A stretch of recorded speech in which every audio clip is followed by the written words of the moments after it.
It's somewhere between here and there. Yeah, that'd be great. Yeah. Sorry. You want to talk to Katie right now just to see if that's something? If it puts a burden on Katie for DPW part-time, is that something council needs to approve this evening? If we like any higher, is it ready for it? Council have information? I'm learning. Yes. It is, it's done. Well, my thing is that the council needs the information, how they can make a decision. I have to wait till next week. That's fine. Unless you want to bring it out. or you want to pass it. That's fine. Still make this. All right, everybody, when the clock strikes 30, we'll go ahead and get started, and I'm seeing 29 as we speak.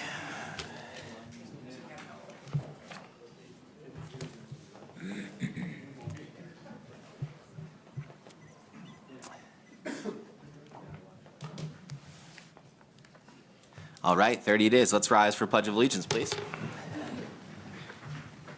I pledge allegiance to the flag of the United States of America and to the republic for which it stands, one nation, under God, indivisible, with liberty and justice for all. Good evening, everyone. Thank you to all of you who joined in person, and hello to all those that are joining on our broadcast. At this time, I'd like for Katie to please call roll. Shoemate, Here. Cox, Here. Cosmore. Here. McNabb, Here. Molnar, Here. Valentine, Wood. Here. Based on roll, we have one absent council member, and that's Councilman Valentine. Is there a motion to excuse Councilman Valentine? Motion to excuse. Second. Any discussion? Katie, can you please call roll? Cox, Yes. Cosmore. Yes. McNabb, Yes. Molnar, Yes. Shoemate, Yes. Wood. Yes. Great. In front of you, council and members of public, you will see our agenda for this evening. We'd be looking for a motion to approve the agenda. I'll make a motion to approve the agenda. Is there a second? Second. Any discussion? Katie, can you please call roll? Cosmore, Yes. McNabb, Yes. Molnar, Yes. Shoemate, Yes. Wood, Yes. Cox. Yes. Great. At this time, we are going to open up for public comment. I'd like any members of our public to address council via the podium. And please state your name and your address before any comments are shared.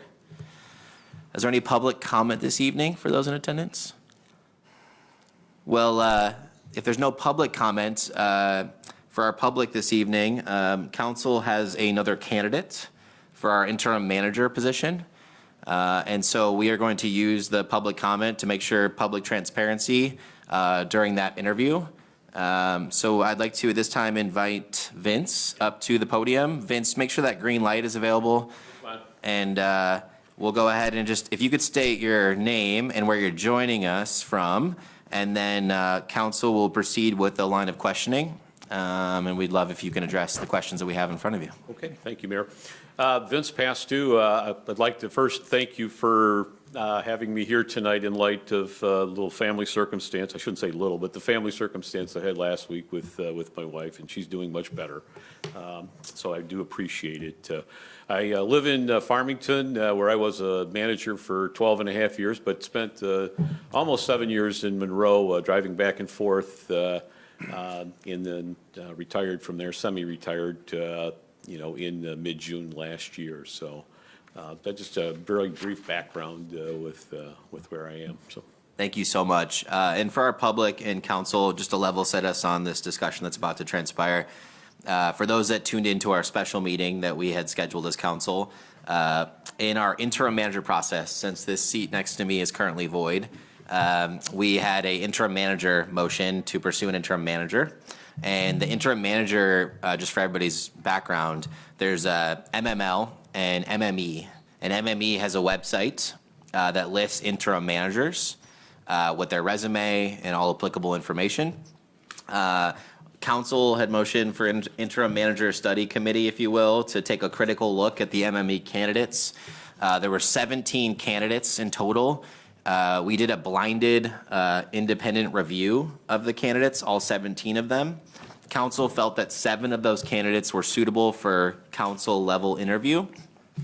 We invited all 7, as well as another 8th, which was a recommendation we received.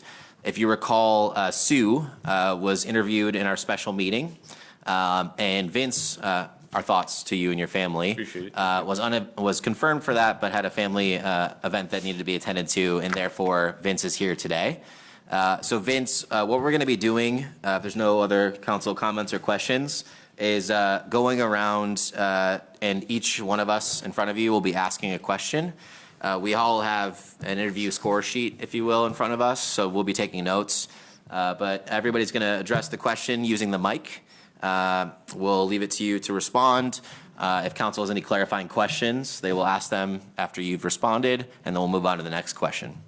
Any questions you have for us before we get started? Oh, I'm fine. Amy, why don't you go ahead and lead us off with question number 1, please? Okay, question number 1 is an opening statement about you, and what do you know about Gibraltar? Well, actually not a whole lot since I came down the day before I was scheduled initially to be interviewed. I do know, a little bit about, the community, having driven through it a couple of times, but I took a little more time around there. But, part of the background that I did with it is just look at, some of the issues that you have out there. I was curious with the projects. I love the project board up there. It's a good update. If you're an interim manager, okay, what are they working on? What's the status?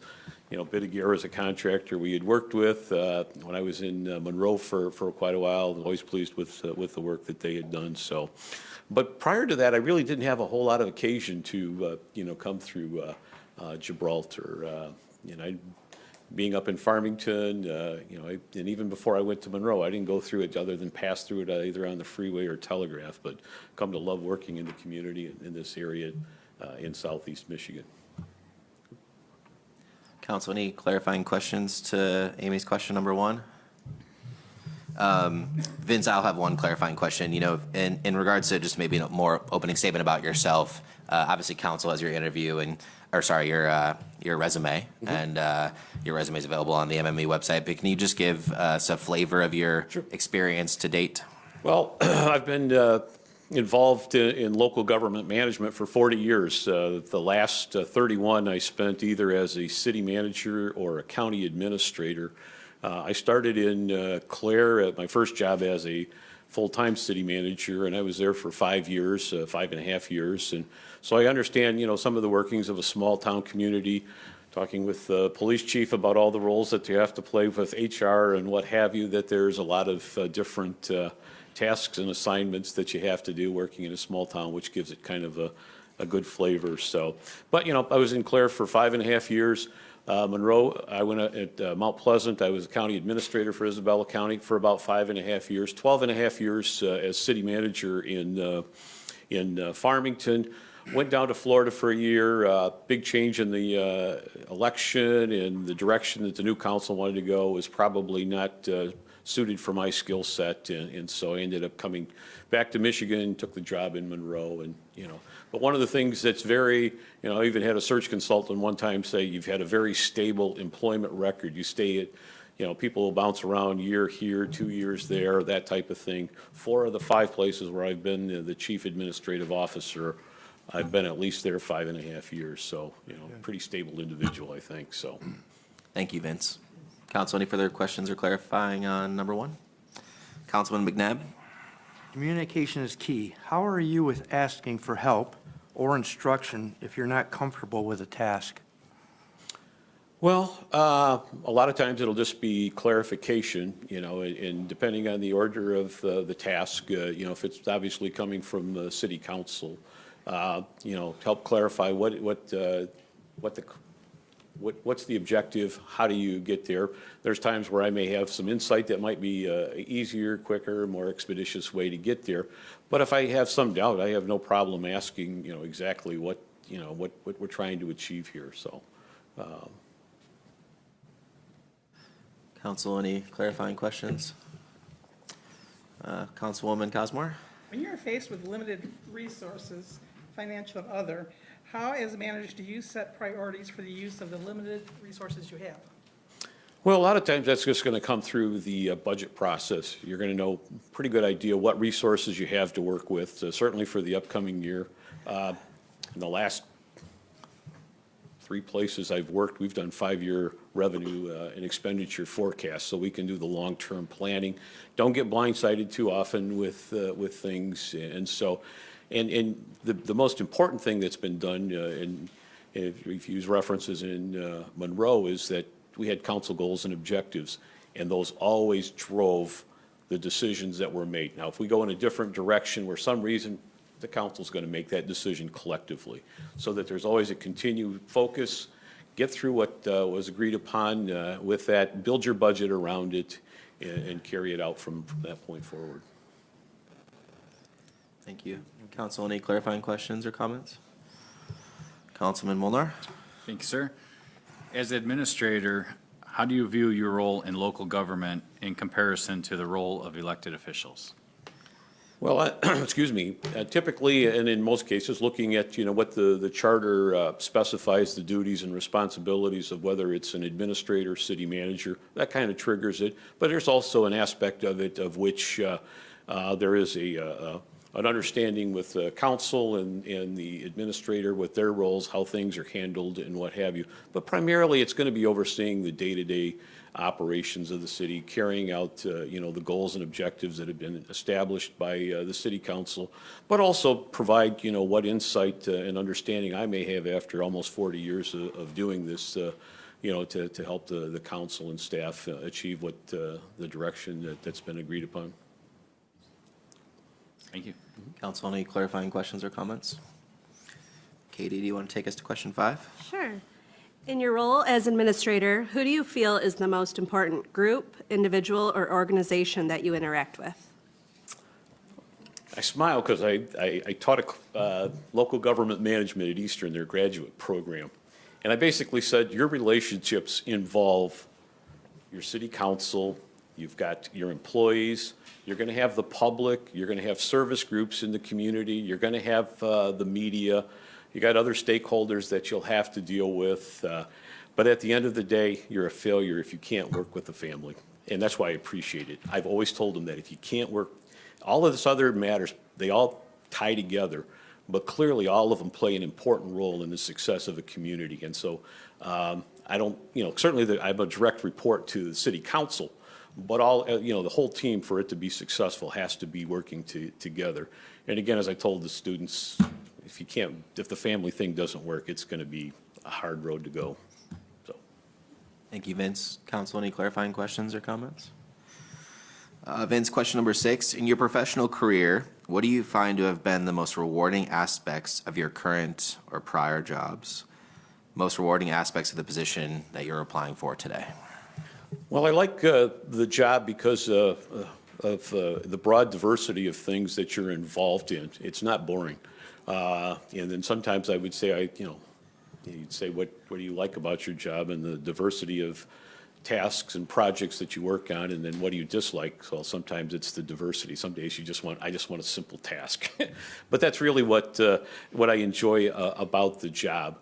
But I do think that the thing that from a professional standpoint is working with city council, staff members, and the community in developing what's the long-term objective.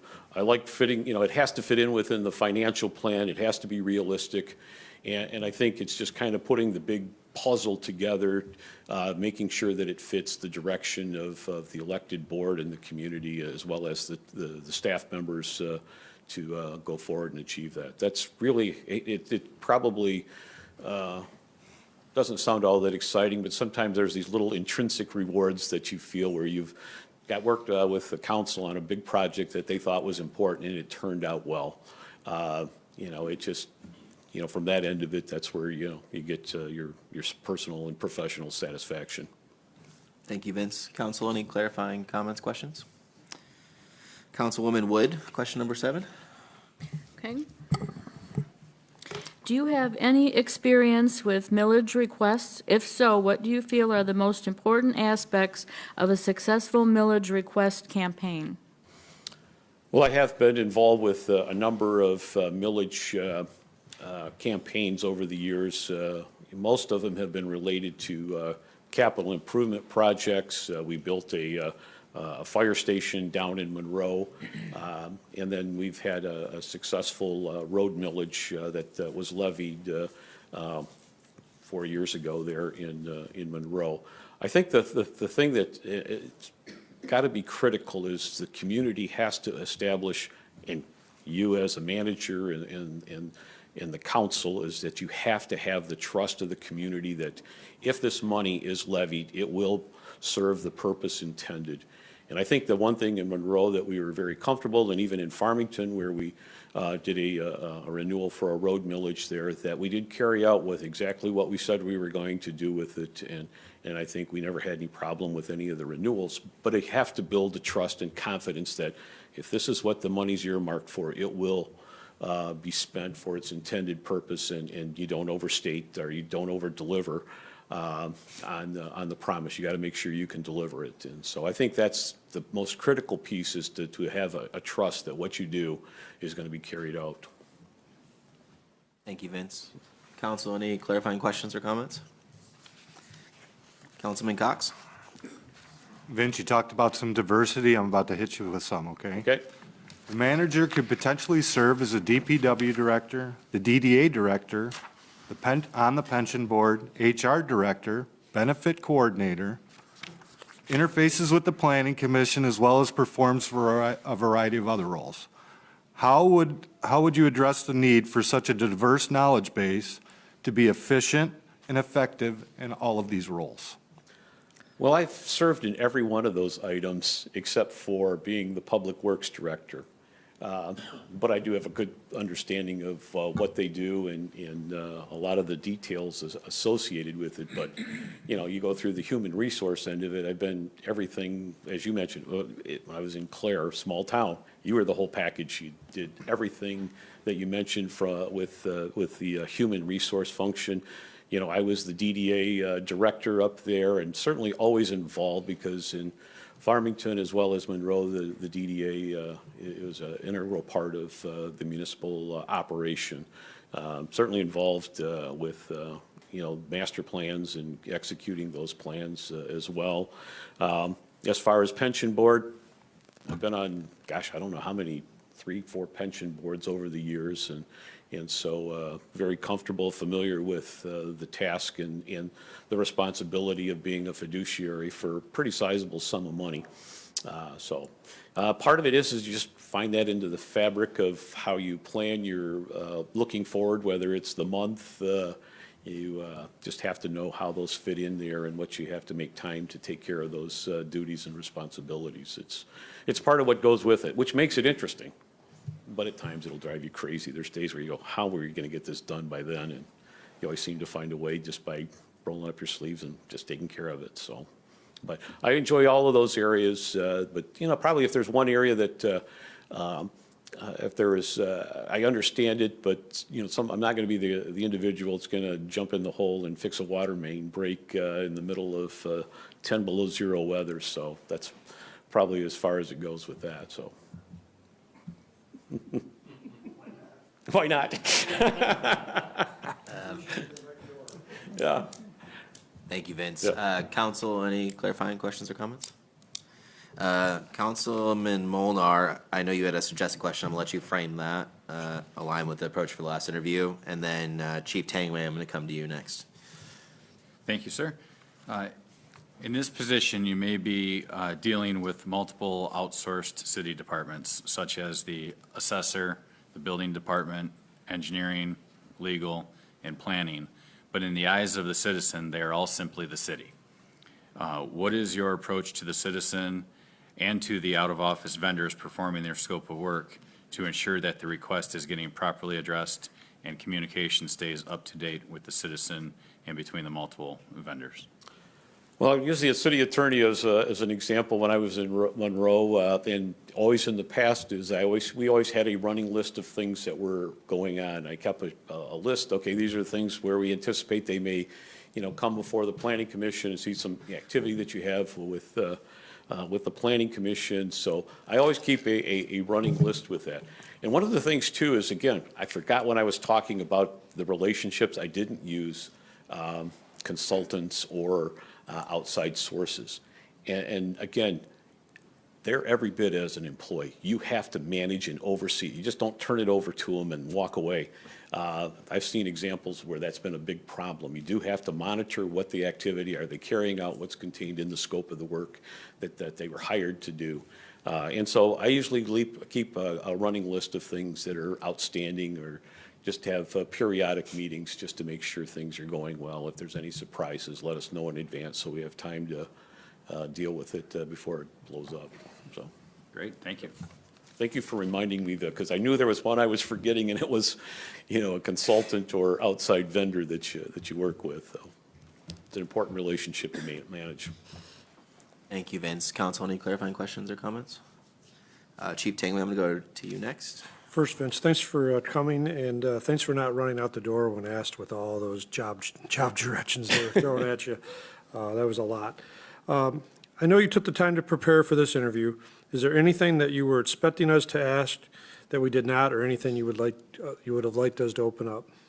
No, I think in general, those are probably most of the questions that you would have, recognizing that it's the only question I may have is, I'm sorry, do you have something that you, oh, I'm sorry, what do you see as your role as an interim administrator? And part of it is understanding that a long-term permanent commitment is much different. And in many ways, if the question was asked, my response would be, I would think that the most important thing for me to do is understand what things are going on at this point in time, what assistance I can provide, help, guidance, not just internally, but also with the city council as well. I'm just there to help keep things moving along so there's no bumps in the road. You're going to be busy enough, believe me, with finding your replacement administrator. That's a big task in itself and a big time commitment. And so that's where I think the one question that I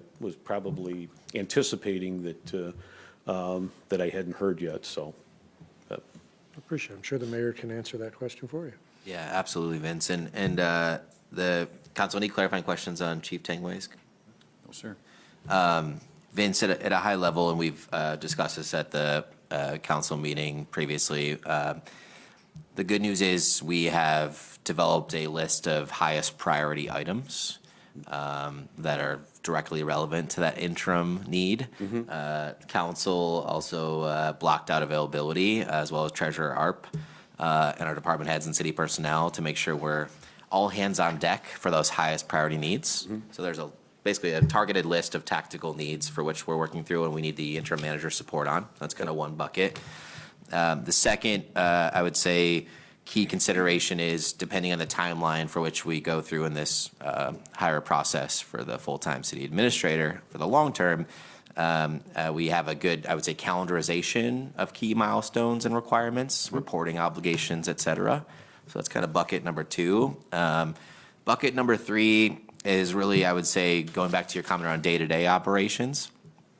We have Amy, our finance director, and then myself on copy, making sure we are triaging all active emails, texts, and calls. So we've developed basically a key contact list so that we know how to triage everything that's coming in since Administrator Landis departed on February 2nd. So that's kind of three, and many of which can then feed into the priority items or lists. And then four is all the other council directives that are coming out, obviously, as we meet as council, some of which includes, looking at our professional services and other, I would say, targets for the city. So that's the high-level flavor of what we'd like an interim manager to come in and support with the skill set we require. Okay. One of the things, if I may just add a little bit, as part of being organized, is my council that I worked with in Monroe, very little turnover in that period, would note that during meetings, something would come up, whether it came from a resident, I would write it down. We had our staff meeting the next morning. We'd talk about how do we go about addressing this. Sometimes they're pretty quick and easy fixes. Sometimes we may have to come, that may be more of a broader policy-related issue. And so, but I always take note of what they are as the meeting is going on. And, many times where, council members have said, okay, Vince is taking a note of what your concern is. I know the staff will follow it up in some capacity, so that way you don't lose track of it and then get blindsided out on the street. Hey, what are you doing about this? At least you'll know it's fallen into the staff realm and that we were looking at it, so. Thank you, Vince. I'm going to add a question, unless council, any other clarifying questions or comments? I have a question I'd like to add too. So. Oh, please. Go ahead, Chief. Yeah. Vince, I see you plunged in to the workforce in the 80s. A lot has changed since then. How are you with technology and all these new databases we have to do for state reporting and all of that? Well, back in the 80s, and I worked down in Lee County, Florida, in Fort Myers, we had 3,000 employees, and I was the first one to have their own computer at their desk because I knew how to use it. I will tell you, I can do the basics, but as far as some of the other database and what have you, I've basically been able to delegate that to a lot of staff members. I'm not going to be the one involved with, inputting any details, certainly anything in the realm that police or fire or even DPW have to record and log. Emails, text messages, those type of things. I can do. I can pull up information, whether it's financial or something out of a GIS system. But to be honest with you, I'm not the tech savvy person I was 40 years ago. Thank you for your honesty. Thank you, Vince. Any clarifying questions or comments? I guess I do have one, because we do have some grants in the works. So have Okay. you worked with different grants from the government? I think there's a lot of reporting and paperwork that has to be done on time. Yeah, that part, certainly, whether it's a state grant, there is, obviously, they have their own databases, and those I am, familiar with. And certainly, if I can't figure it out, I will call them and figure out how do I get this piece of information that you're looking for in your electronic form that you want. So, yeah, I've done a number of different grants and reporting requirements that go along with it, so. Okay, thank you. Yeah. Thank you. Any other clarifying questions or comments? My question for you, just out of full transparency, do you have any personal or professional relationships with anybody in the city of Gibraltar and or council or department head sitting in front of you? I do not. And the council will obviously be evaluating the interview today in context to the other candidate we interviewed. Is there any timeline restrictions or availability issues for you over the coming weeks to months? I just probably could start as early as Thursday, but if it's next week, that's fine too. The only thing I may end up, and I don't know how it fits into, but a consulting firm asked me to be, if I was interested in being part of a project, but that RFP is not due until sometime in early March, and by the time you go through the review process, and if they do get it, it would probably not be till sometime in May or even early June. So I think by that time, hopefully, you'll have had a candidate on board. But I may, if there is, the one thing it may end up doing is I may have to participate in an interview if the firm is requested to meet when they make their decision on this proposal. So that would be the extent of it. I'm pretty wide open. And then anything that would prevent you from being in City Hall 5 days a week if council so chose? No. Great. Thank you so much. Council, any other questions or comments for today? If you Councilman don't, Molnar, yeah, please. Thank you. On the question about experience with millage request, you mentioned building trust from the community. So the question I have kind of ties to that, and it's, do you have any experience implementing purchasing policies that citizens can have transparent confidence in? I've written a number of purchasing policies and ordinances over the years. It's one of the first things I actually did when I was in Monroe. A lot of it with, I think there's just the standard about the thresholds for purchase authorizations that you're going to find. But, you mentioned professional services. How do you go about doing that? What circumstances would you contemplate a waiver? There may be circumstances where, in some instances, where you take a a higher bid based on some criteria, much like with the evaluation you will be doing, based on their relevant experience, who's going to be the one in charge of the team, those type of things. So, but clearly, I think, you know, some of it's, I don't want to say cookie cutter, the thresholds for approval, the ones that are real more policy driven, I think, and big ticket items are going to be the professional services and those type of things.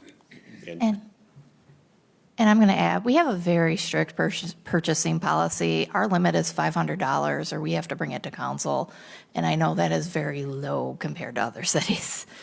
Well, I smile when you say that because Monroe's was very low when I started there. And, you know, I had worked in communities where I had as much as $25,000.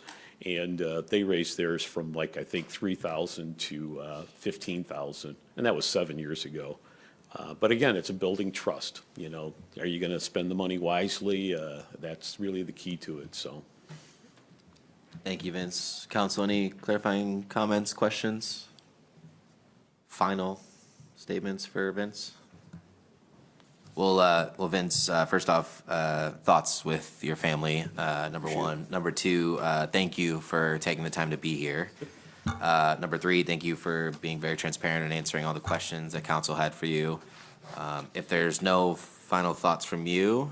Other than just to, again, appreciate working with the family situation and understanding it. Was very, very appreciative, so. So, council, on our approved agenda for this evening, do have under my session, council level discussion around our interim city administrator and our path ahead. So, Vince, you're free to depart if you Yeah, so I think, choose. you know, when we talked last week, I think probably easier not to be in the audience, so just don't want to create any discomfort or anything being there, so. Vince, thank you for your time. Thank you very much. Thank you Yep, for your yep. comments, and Yep. hope you have a great evening. Yep, thank you. Mr. Mayor, I'm going to excuse and go give him that document now so he can take it with him instead of, is that okay? I'll be right back. I'm going to Yep. give that document. That sounds great. Document for background check, are you referring to? Okay, great. Vince, Chief will escort you out and provide you the background check information. Thank you very much. Thank you. Have a great night. Since we're still in the public comment session, I'm glad to turn it back over to our public. If there's any comments from our public this evening before we close public comment. Okay, that will close public comment this evening. And let's move into our consent agenda. One amendment to the consent agenda for city council minutes of 122. It's listed in there under the IT portion that I made the motion and seconded it. We need to amend it to, I made the motion and Councilman McNabb seconded the motion. Yep, I can do that. We would require a motion to make that change. So do you want to put a motion on the table to make that change? Can I add, before you do that, I think one of them showed that Mr. Morgan was here and I was here, actually. I think the one from the 22nd. Okay. With those two amendments. Okay. So let's be clear then to make sure we are calling out those specifics. So Councilman Cox, the motion would be in council's court if so chosen To list attorney on the 122 meeting minutes and to make the adjustment to the IT postponement as I made the motion and McNabb seconded. Is there a second for that motion? Second. Yeah, second. Second from Cosmore. Any discussion on those items that need to be changed? Okay, Katie, can we call roll, please? McNabb, Yes. Mulnar, Yes. Schumate, Yes. Wood, Yes. Cox, Yes. Cosmore. Yes. So thank you, Councilman Cox. Just to make sure we're covering each item, there's city council minutes of January 22nd, city council special meeting minutes of January 30th, city council special meeting minutes of February 5th, beautification commission minutes of February 5th, and recreation commission minutes of February 6th, all of which are in your packet. There's been the motion to address the two discrepancies, so thank you, council. Other than that, do we have a motion to approve the consent agenda, recognizing the changes that were requested in the prior motion? I'll make that motion. Second. Any discussion? Great. Katie, can you call roll, please? Molnar, Yes. Schumate, Yes. Wood, Yes. Cox, Yes. Cosmore, Yes. McNabb. Yes. Great. Moving on to the next item in our agenda is communications. There's going to be item A, which is memoranda of agreement, Downriver Link Greenways Trail Project. Is there a motion to receive and file the Downriver Link Greenways Trail Project's memorandum of agreement? Motion to receive and file. Is there a second? Second? Council discussion? Do we need the motion to engage on this or just to receive and file? Receive and file. I mean, it looks like we're a party to the agreement. I read the agreement. I don't see any issue with it, but I think it's requiring execution above and beyond. Yeah, receive and file. administratively, Katie, would we like to make that motion to make sure it's beyond receive and file to execution? Would that be a separate motion? I would think the motion should be to execute it, I think, so, yeah. yeah, rather than receive and file. Great. Is there an amendment to that motion to make sure we can execute the agreement as opposed to receive and file? And that would be on Dorothy.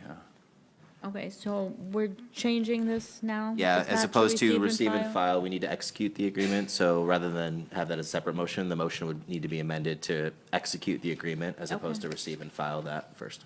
Okay, then I make the motion to change that. Change that motion. So there's a motion to execute the agreement associated with the Downriver Link Greenways Trail Projects, amended from its original state. Is there a second for that motion? McNabb seconded. Do you agree with that amendment? I agree. Okay, thank you. Great. Any further discussion? I read through it, and it doesn't put a burden on us. It's the Downriver, Detroit River, Friends of the Detroit River act as the fiduciary for the Greenways Path, and really, they're just offering recommendations as to ways to help. There's no burden on us or requirements. Maintain it. There's nothing that we have to do. Correct. It's, so I feel pretty confident it's a good relationship. I agree, good relationship. I've attended their meetings, so I completely agree with that sentiment. And if there's no further discussion, we'll call roll. Schumate, Yes. Wood, Yes. Cox, Yes. Cosmore, Yes. McNabb, Yes. Molnar. Yes. All right. The next item in front of you in your packet is going to be item B. That's a notice from Grozeal, and it's intent to prepare a master plan amendment. So I'll let you take a second to review that in front of you, and we would need a motion to receive and file. Yeah, make the motion to receive and file. Second. Second. Any further discussion on that topic? Once they do send over their thoughts and questions, I'd be interested to see how we circulate that to be able to offer a response to them. I would have thought we would have got that. It's a good flag. We'll keep that on our task list. Cool. Any other discussion? I would just say that this is just a perfunctory thing. I think anytime you amend your master plan, you have to notice property owners within so many, from a distance. So that's all it is. Yeah, well, we'd like to, They're gonna do it whether we go along with it. They're just letting us know in case we want to have any input. well, it's good to work with our partners, and it'd be nice to be able to offer them some support if we need support, or some constructive feedback if it deems necessary. I know Supervisor Budney and Derek Thiel and the broader staff over there would love the dialogue, and I know we've had good dialogue to date, so good suggestion, and we'll make sure that happens. Any further discussion? Katie, can we please call roll? Wood, Yes. Cox, Yes. Cosmore, Yes. McNabb, Yes. Molnar, Yes. Schumate. Yes. The next item in front of you, council, and I want to give you all a call out, is for item number C, GLWA full year 2025 budget and charges. Give you a chance to make sure that you see what's in front of you, and we look for a motion to receive and file. I'll make the motion. Sorry, go ahead, Rick. Motion to receive and file the GLWA Motion by Cox. 2025 I'll budget and charges. I'll second that. Second by Councilman Molnar. Any discussion on this topic? It seems February 28th is the Zoom meeting for that. Do we have anybody on board to be able to participate in that at all? I have it on the task list for the potential interim manager, if that is an opportunity, but would love council if there's somebody else that wants to attend that.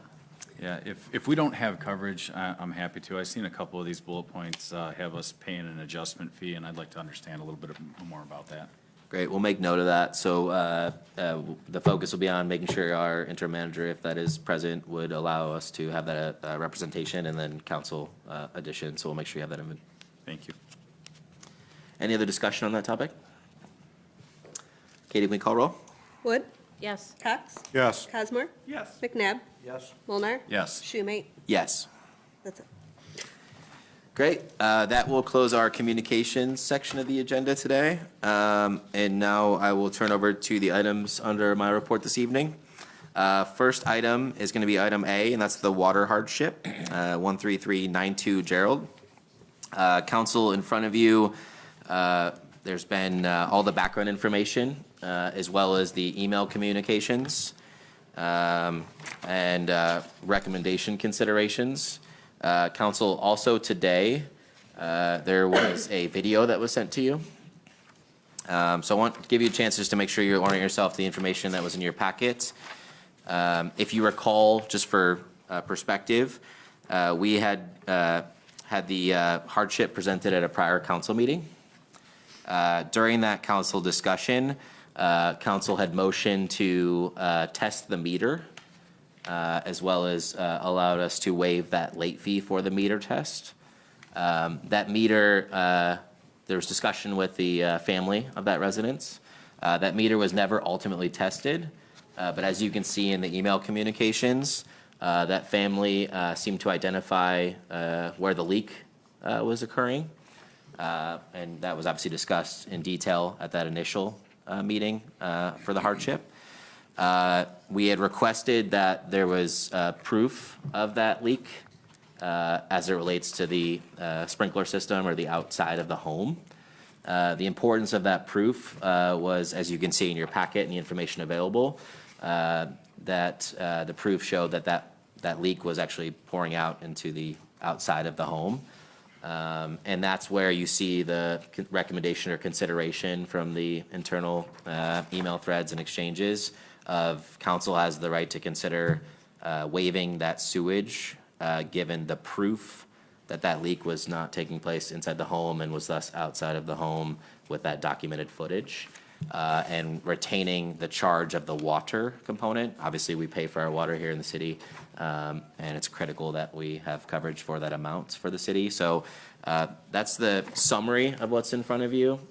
Again, previously presented to council, water meter test was not done because the family found the leak, and the leak was happening outside of the home. And so that's the collective information you have in front of you. If you look at that information, I'd like to just open up for any discussion, but I think the options you have are, one, council can consider, given the proof that was shared and the leak that was identified outside of the home, consider waiving that sewage component of that bill. That's one option you have. The second option is to consider the timeline for that payment, meaning providing a payment plan given the amount of water charge that is still on that bill. So that's what council has in front of you. I'd love to open up for any discussion you'd like to have, or questions or comments that could be clarified. Yeah, I know, if the sewage, if we don't have to pay the sewage, I don't want to charge our resident for that. I'd say we just charge them for the water fee, which is still pretty high. You know, they still have a large water fee to pay. And payments, I have no issue with payments. Just have them set it up with Chelsea. And another, thank you, Councilwoman Cosmore. The other nuance here is that thanks to the teams internally, they did look at it because there's still a baseline use of sewage, right?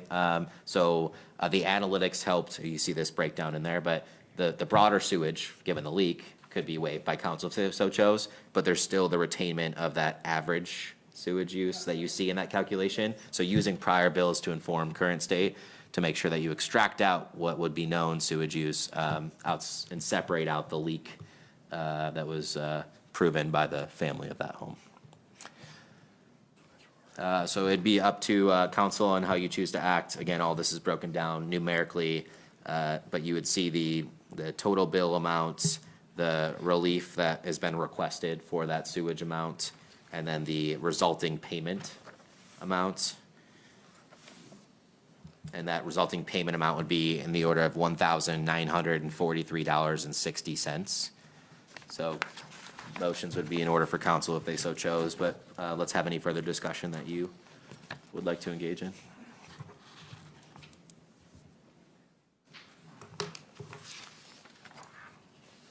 Just want to make sure I got it clear, the amount that they would pay us was the $1,943.60. That would be the amount that would take the total bill, it would minus the sewage that was proven to us to be leaking outside of the home. But it would still apply the average units, the average sewage use to make sure we retain that coverage of known cost based on the prior data from that residential property. Okay, so I just want to make sure that's the number we need for the motion. So And we would if, need the amount being offered in sewer relief. Oh, okay. Yeah. I thought that was included there. so yeah, so the motion in order would be then, to Katie's point, it would be, you'll see that in the paperwork, the motion would be to grant the request of $25.20 off the sewage portion of the bill. And then if council so chose, they have the right to consider a payment plan. And all of this is bundled in the recommendation from the teams that have been working on this case.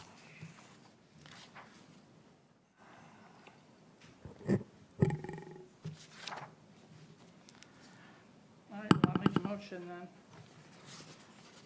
To them, to pay the $1,943.60, and the portion of the sewage being forgiven for $2,520.48, and give them 6 months? Does that seem reasonable? Motions on the floor for amendments and discussion. I just want to understand what you're saying. So they are going to pay the 1943.60, and the balance you want paid out over 6 months? Is that what you're saying? Well, I they would didn't- pay the 1,900 over 6 months. Oh, the 19, okay. The rest we would be forgiving, because that would be the sewage It would be, yeah, that they, 2,520. am I saying that right? Yep. Yeah, so the motion would be required to waive whatever amount you so chose, and that amount you just highlighted was $25.20 which relate to the sewage component, and retain the other costs of that bill, as you've seen highlighted. And then the payment plan will be up to council on the timeline or duration, given our known water bill cycles. So we can do cycles. So the motion on the floor right now is to waive that identified sewage portion and to grant 2 water cycles for that payment of the entire amount due. I do not have a second. Is there a second for that motion?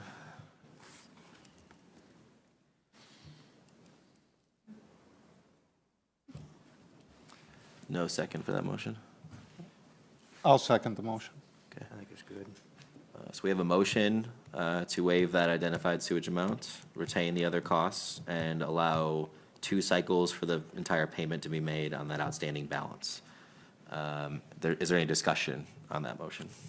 My only discussion point to add would be if there's a sale of the property, then during the period of our deferment of the payment plan, that immediate, amount becomes due.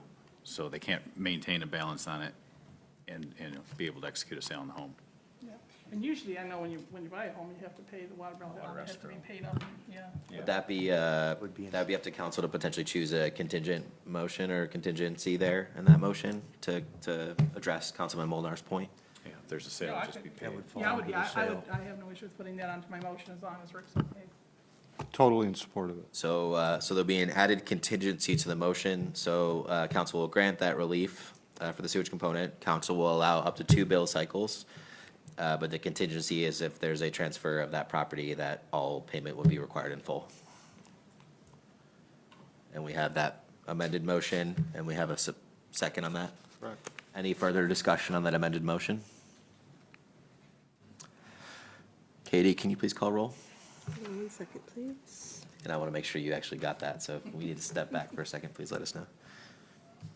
You want me to repeat it? Yep. All right.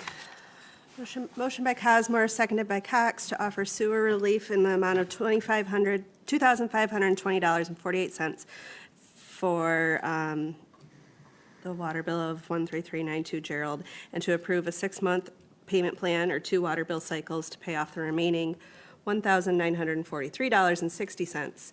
And also that there's contingency to require full payment if there's sale of the property. Is that accurately representing the motion raised? So, okay. Any further discussion? Katie, can you please call roll? Cox? Yes. Cosmore? Yes. McNabb? Yes. Molnar. Yes. Schumate? Yes. Wood? Yes. Thank you. That relief is carried, and I think the family's in the audience, but thank you for providing the information through the hardship process. Thank you for your patience as council evaluate it, and our teams in the city hall will follow up on specifics, and if you have any questions. Thank you very much. I want to interrupt just to say that we didn't need, we will pay it tomorrow. They've stated they'll pay. I'm trying to hear your attention. They'll You can get out there, but it'll be paid full tomorrow. Thank you. It's been stated that it'll be paid in full tomorrow, so council, thank you for the payment plan, but they will rectify that payment amount. We're really sorry for your loss. I know that this has been a Yeah. hard top on top of it. Our thoughts are with you and the family. Okay, council, next topic in front of you is we have some appointments for you to consider. Really excited about the continued appointments that council is making, and so let's break this down one by one. In front of you, I provided a summary of the appointments that are in your court to consider. The first is we need a representative on Shuva to replace Michael Landis as the alternate. I'm currently our primary representative and attend those meetings, and I've downloaded council on the reports coming out of those. But I need an alternate to be appointed. The alternate is critical if I'm unable to be at a meeting, but is always more than welcome to join at those meetings. Time commitment is probably about 2 to 3 hours a month, assuming they are attending those meetings. If they're not attending that meeting, obviously that negates that time commitment. And there's 2 options put in front of you to consider, but obviously council has the right to choose any others. Number 1 is Bill Kane. And Bill Kane obviously brings relevant experience and expertise on the subject matter. And there's other DPW representation on the Shuva board to consider. And then the second in front of you is Councilman Cox, who as all of us know quite well, has a lot of experience and expertise on the subject matter as well. So again, it's an alternate appointment. Council has the choice to appoint whomever they so choose, but we require an alternate to be appointed. I'll speak up. I know, I mean, I guess my first question would be is, what frequency do you expect, if you can anticipate, how frequent you would need somebody to fill in for that position? I've been able to make every meeting. Okay. We're coming on month 3. So I would say infrequent would be a requirement. Okay. I don't expect to miss many, if any, meetings, but an alternate's more than welcome to join. Like Michael would come with me, for example, even Okay. though he wasn't required. Okay. I know Rick and I have talked, he's got a lot of added stuff on his plate and still works full-time, and hate to add an additional task on him. And then, of course, Chief Kane says yes quite a bit, and I'd hate to put a additional burden on him, just given the amount of workload that he already has. So two kind of area concerns there. But at the same time, I'm not throwing my hand up either. So I know we're all burdened quite a bit. I don't know if there's any other staff members that we can consider beyond these, but just a couple of thoughts that I had. Yeah, I'm open, and if council would like more time with this appointment, I'm just raising it in context of the transition planning. But if we need more time, we can take more time for sure. Might be good for us to wait a minute for the new interim administrator or new city administrator, unless you think we need to add somebody in the meantime.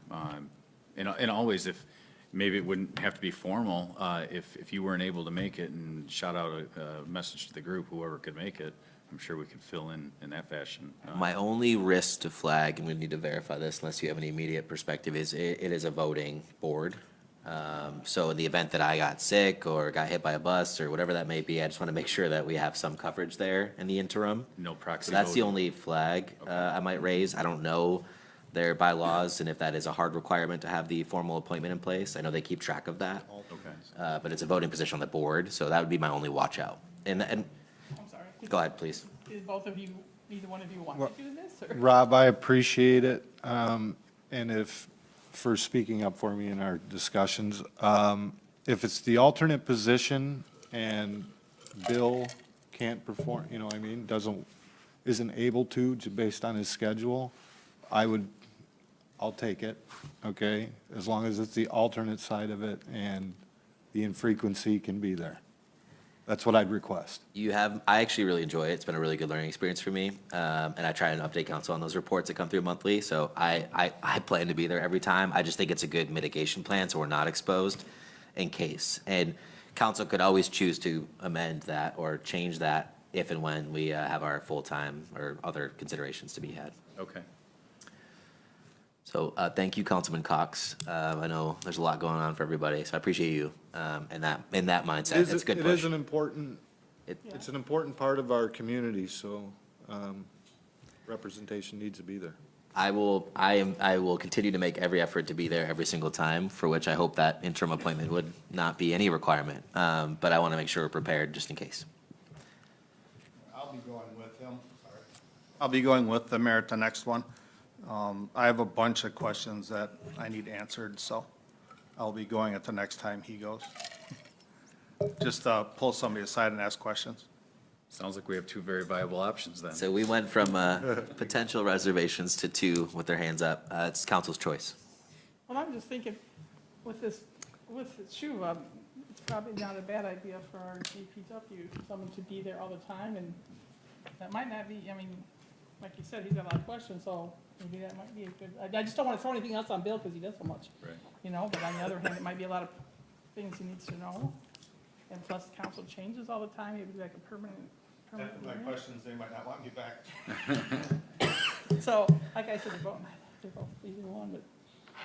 Well, excuse me. I want to make sure the ship's airtight, so this is really just a mitigation of risk here. If Bill's going to already be there for the next meeting, and if it's the assumption that I will always be there and not intend to miss, then I don't think it's a big resource commitment for anybody, but I want to let council choose.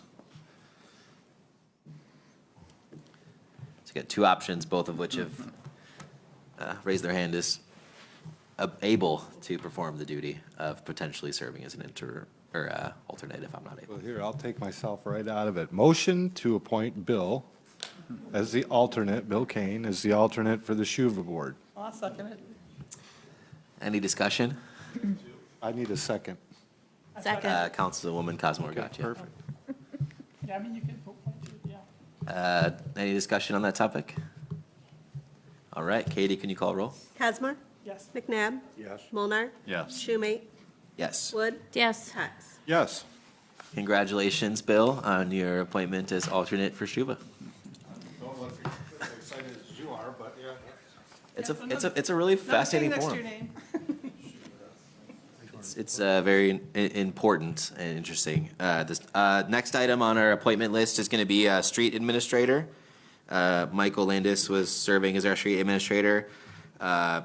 Short answer is we need this. It's required by the state of Michigan and is necessary for PA 51 funding.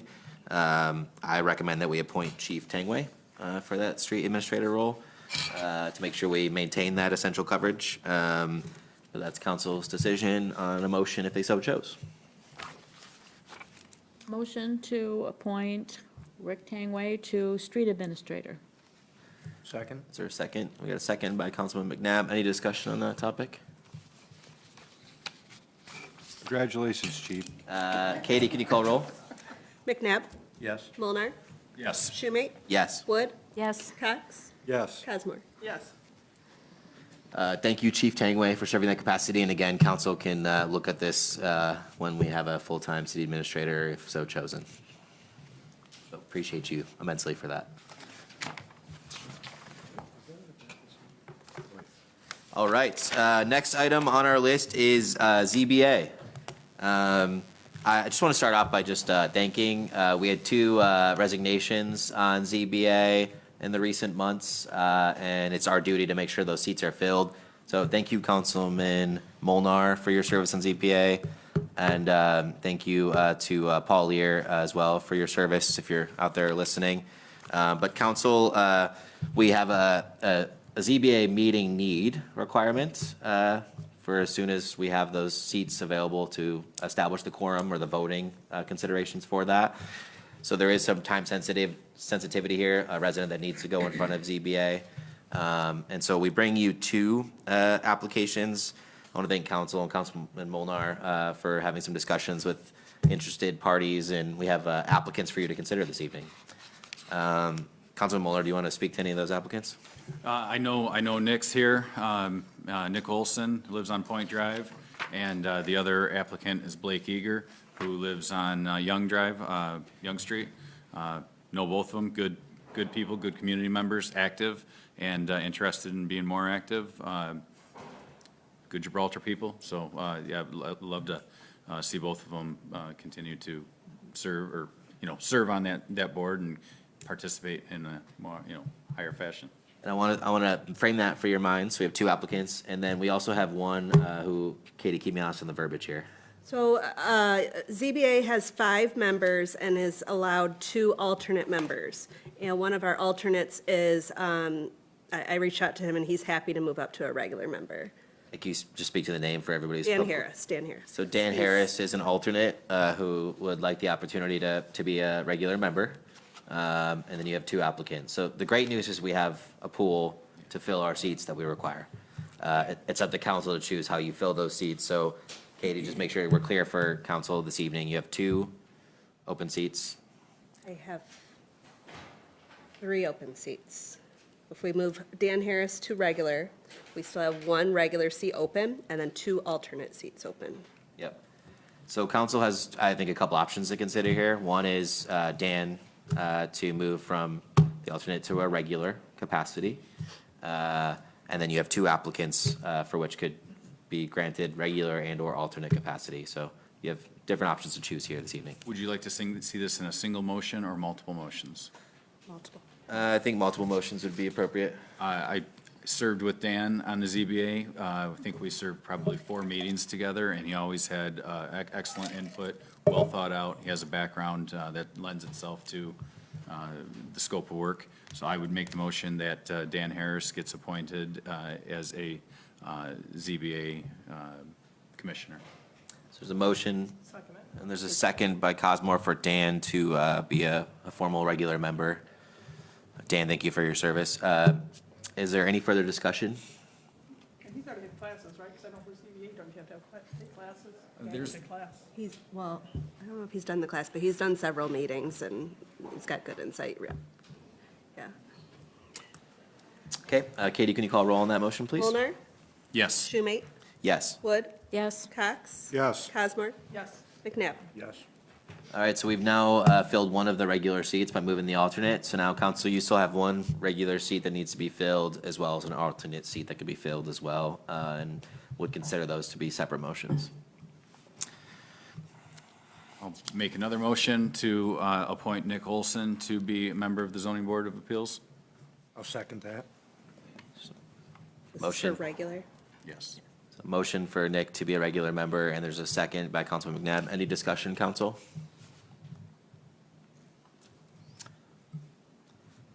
Katie, can you call roll? Schumate, Yes. Wood, Yes. Cox. Yes. Cosmore, Yes. McNabb, Yes. Molnar. Yes.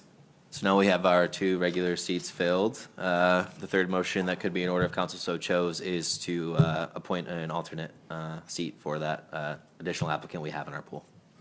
I'd like to make a third motion, this one to invite Blake Eager to be a, what is the formal title, fill-in?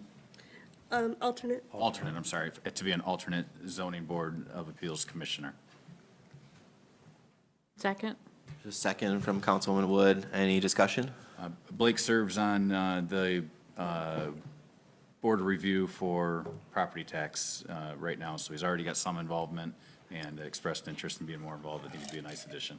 That's fantastic. All right, Katie, can you call roll? Wood, Yes. Cox. Yes. Cosmore, Yes. McNabb, Yes. Molnar. Yes. Schumate. Yes.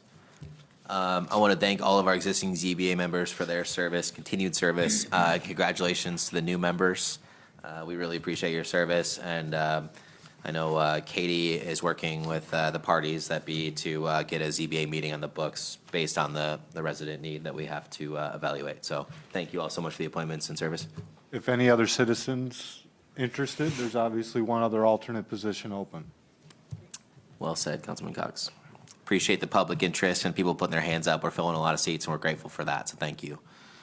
The next topic under your appointment considerations was a applicant received for Parks and Recreation, and it's Suzette.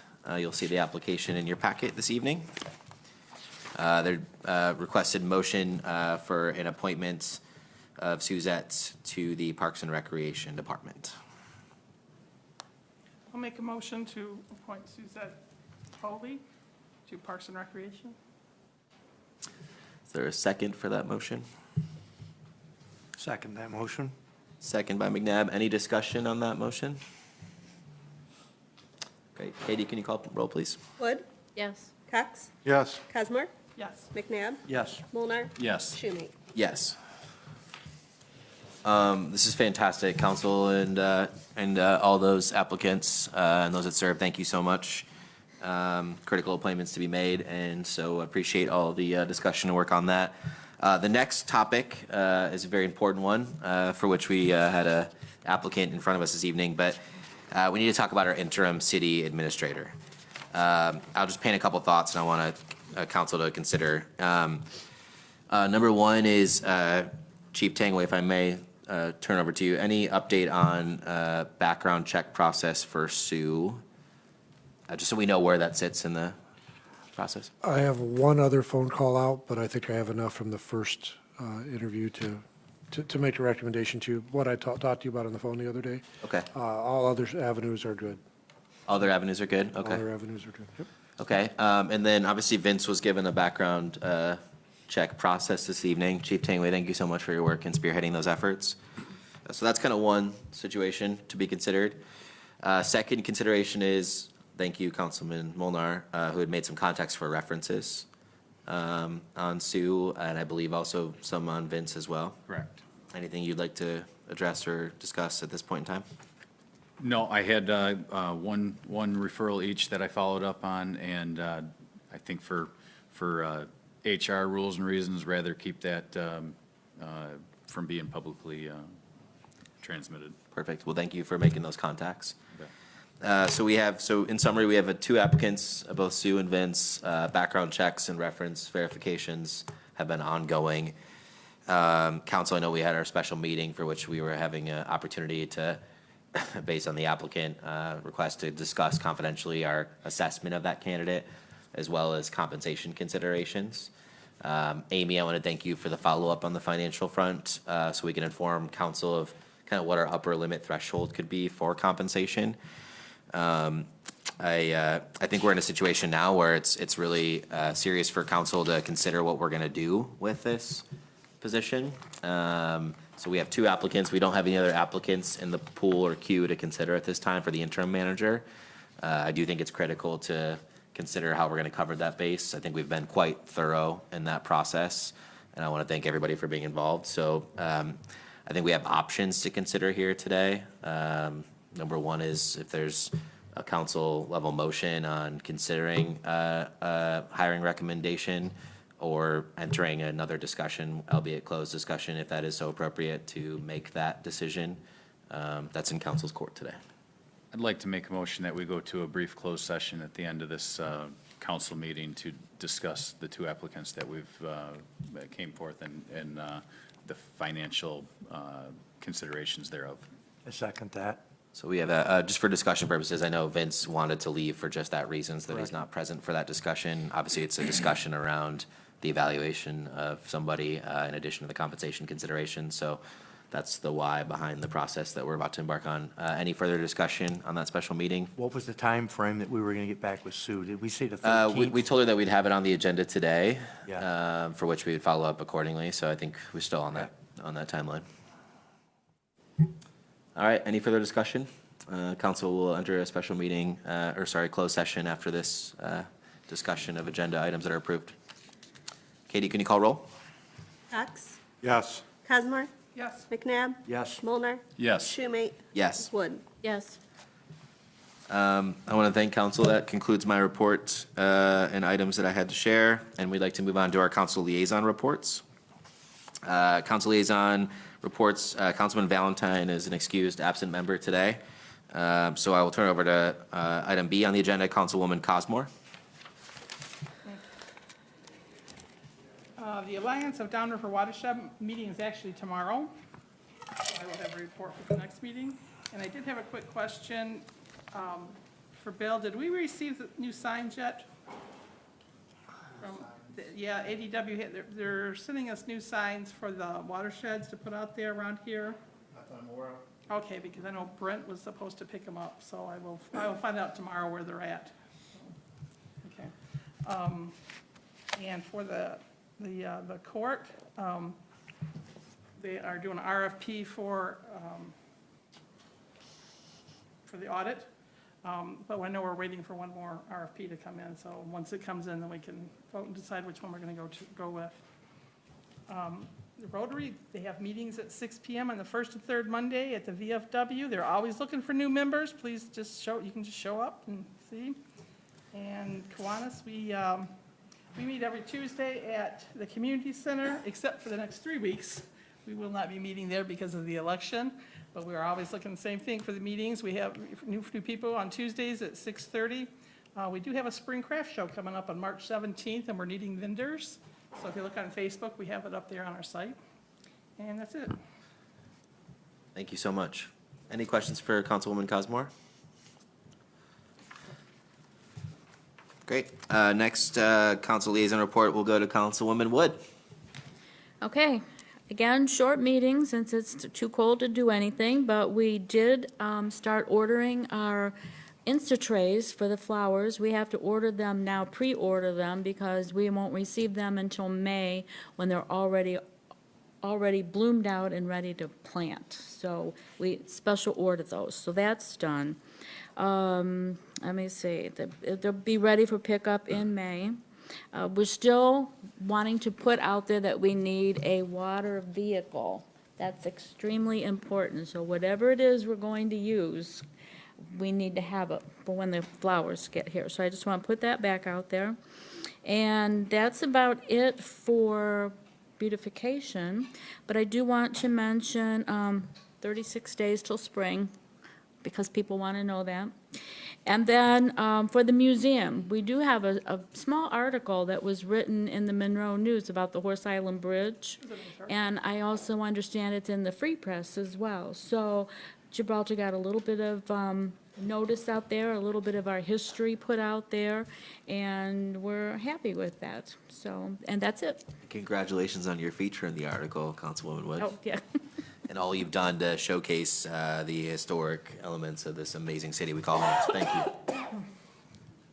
Any other comments, questions for Councilwoman Wood? Great. Councilman Cox, turn over to you.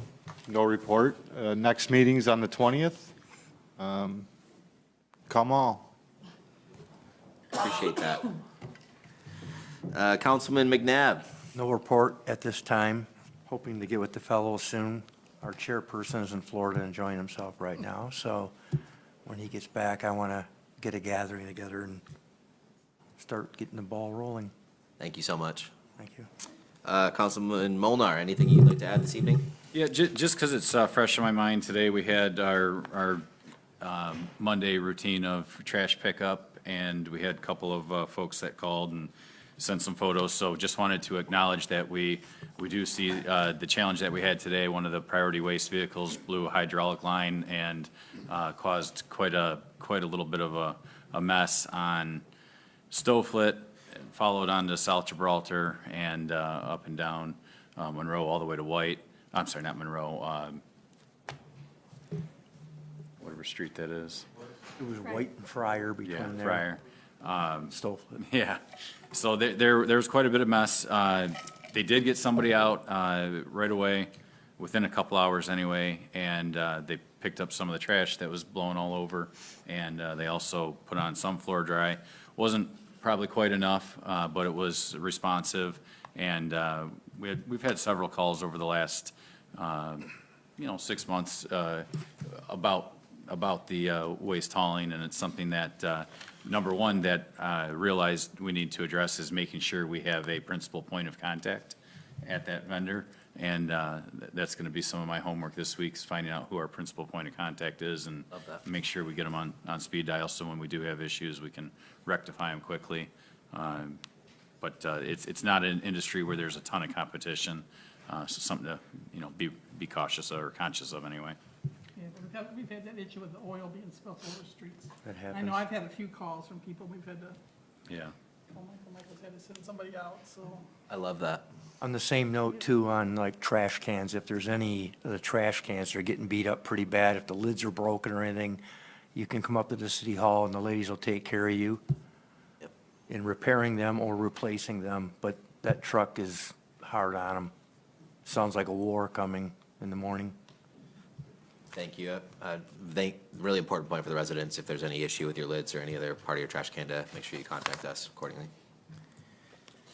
And I know we'll be continuing, especially once we get a administrator, be it interim or permanent, we'll be considering, continuing the conversations on our contracted services, such as Priority Waste and then the other professional service vendors.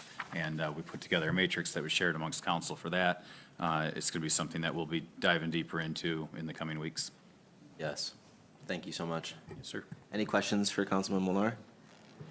Before we leave the council liaison reports, I was just thinking about this, and in the context of the council liaison, since we have our infrastructure advisory committee that's kicking off, as well as our ongoing short-term rental study committee, just wondering maybe if we can include that or consider that in context of the reports that we're updating there. It just made me think about, especially for the infrastructure advisory committee that's coming up, because I know we had some discussions around like infrastructure opportunities. I just want to make sure we're feeding that to the right liaison structure. I'm glad to put it into my report, but just throwing it out there for consideration. I noticed one of the things when I was reading the minutes of Trenton City Council meetings is that they, rather than that called council liaison reports, it's just council reports. And then any council person that has, whether it be a commission that they are a member of or just an at-large comment, it might allow any of the council people that serve on infrastructure committee or any of the other committees to talk about all the things that they want to bring up, as opposed to being limited to, just what their liaison to a commission for. Just a thought. Yeah. I think the good news is, based on how we're operating, it seems like we're able to kind of have that ability to address, but that's a good call out. Any other comments on council reports? Great. City Attorney, we'll turn over to you for your session.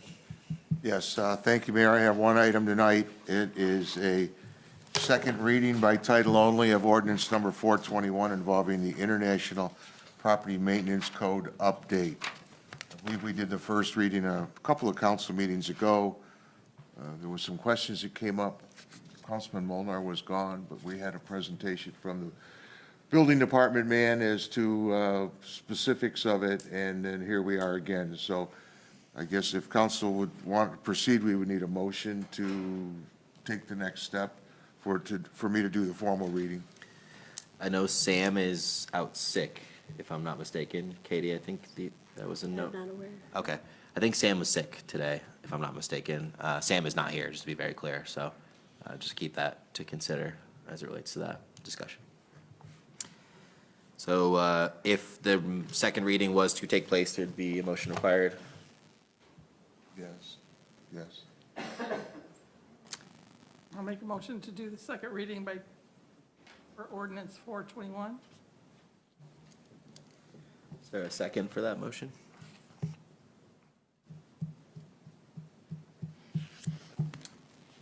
Does not look like a second is in place.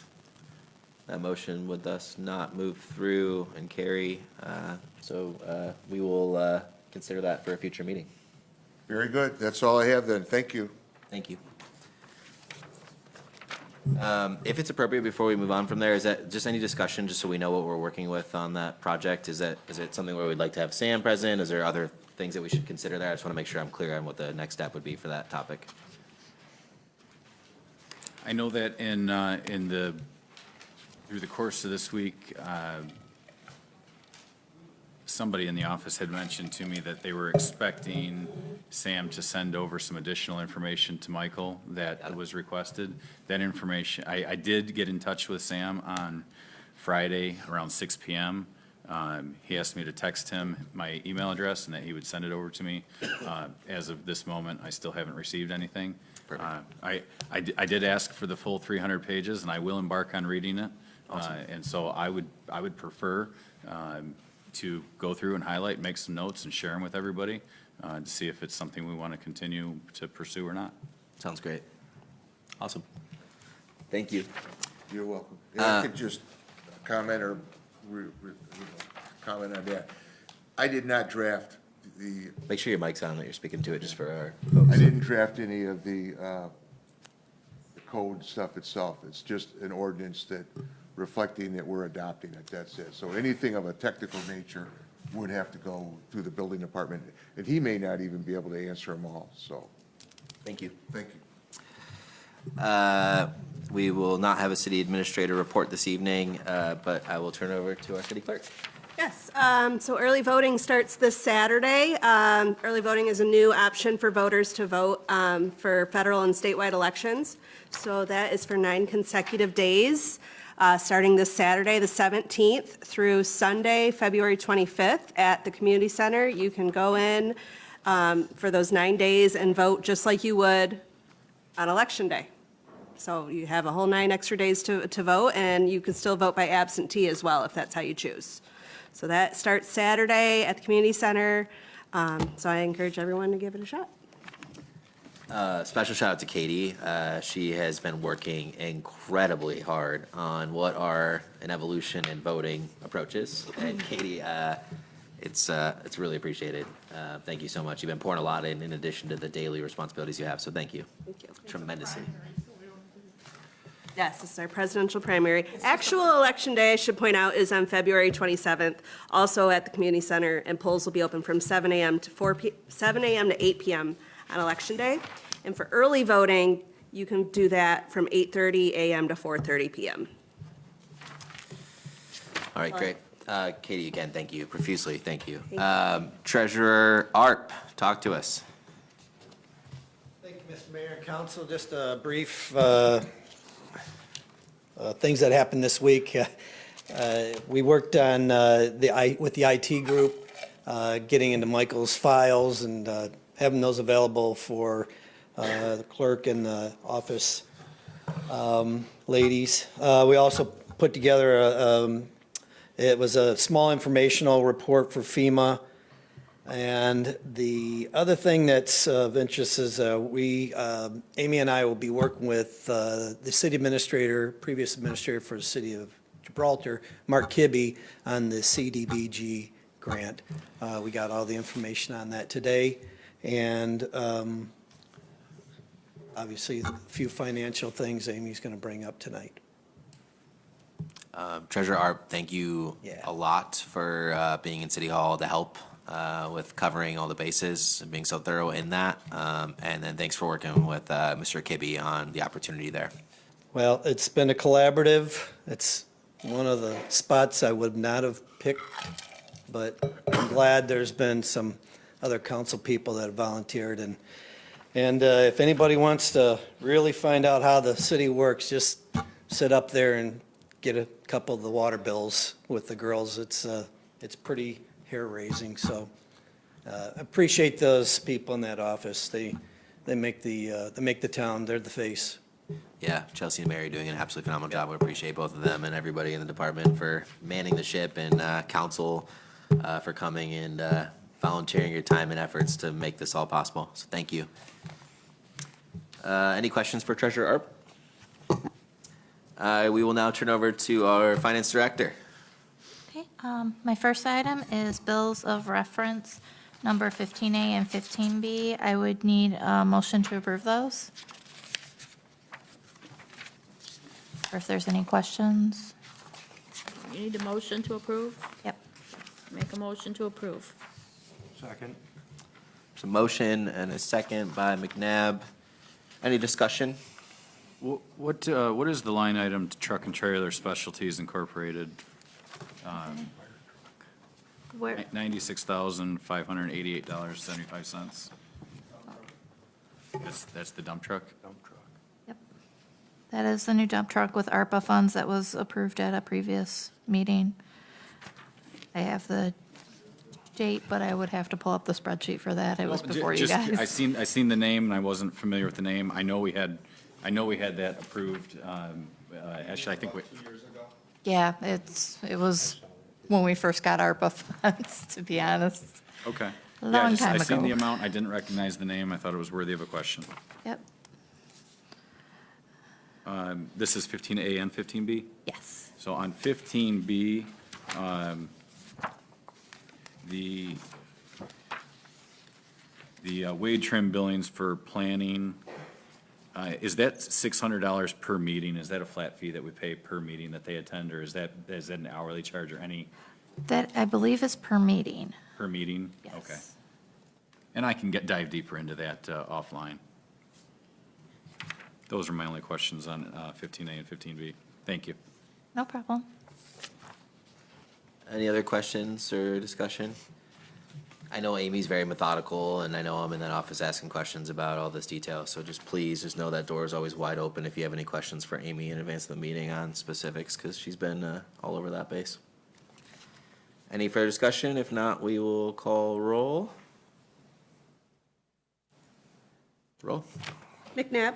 Yes. Mulnar. Yes. Schumate. Yes. Wood.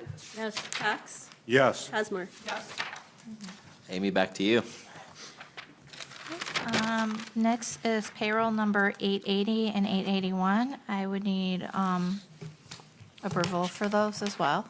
A motion to approve them. Motion to approve payroll. Motion by Wood, second by Cosmore. Any discussion on payroll items?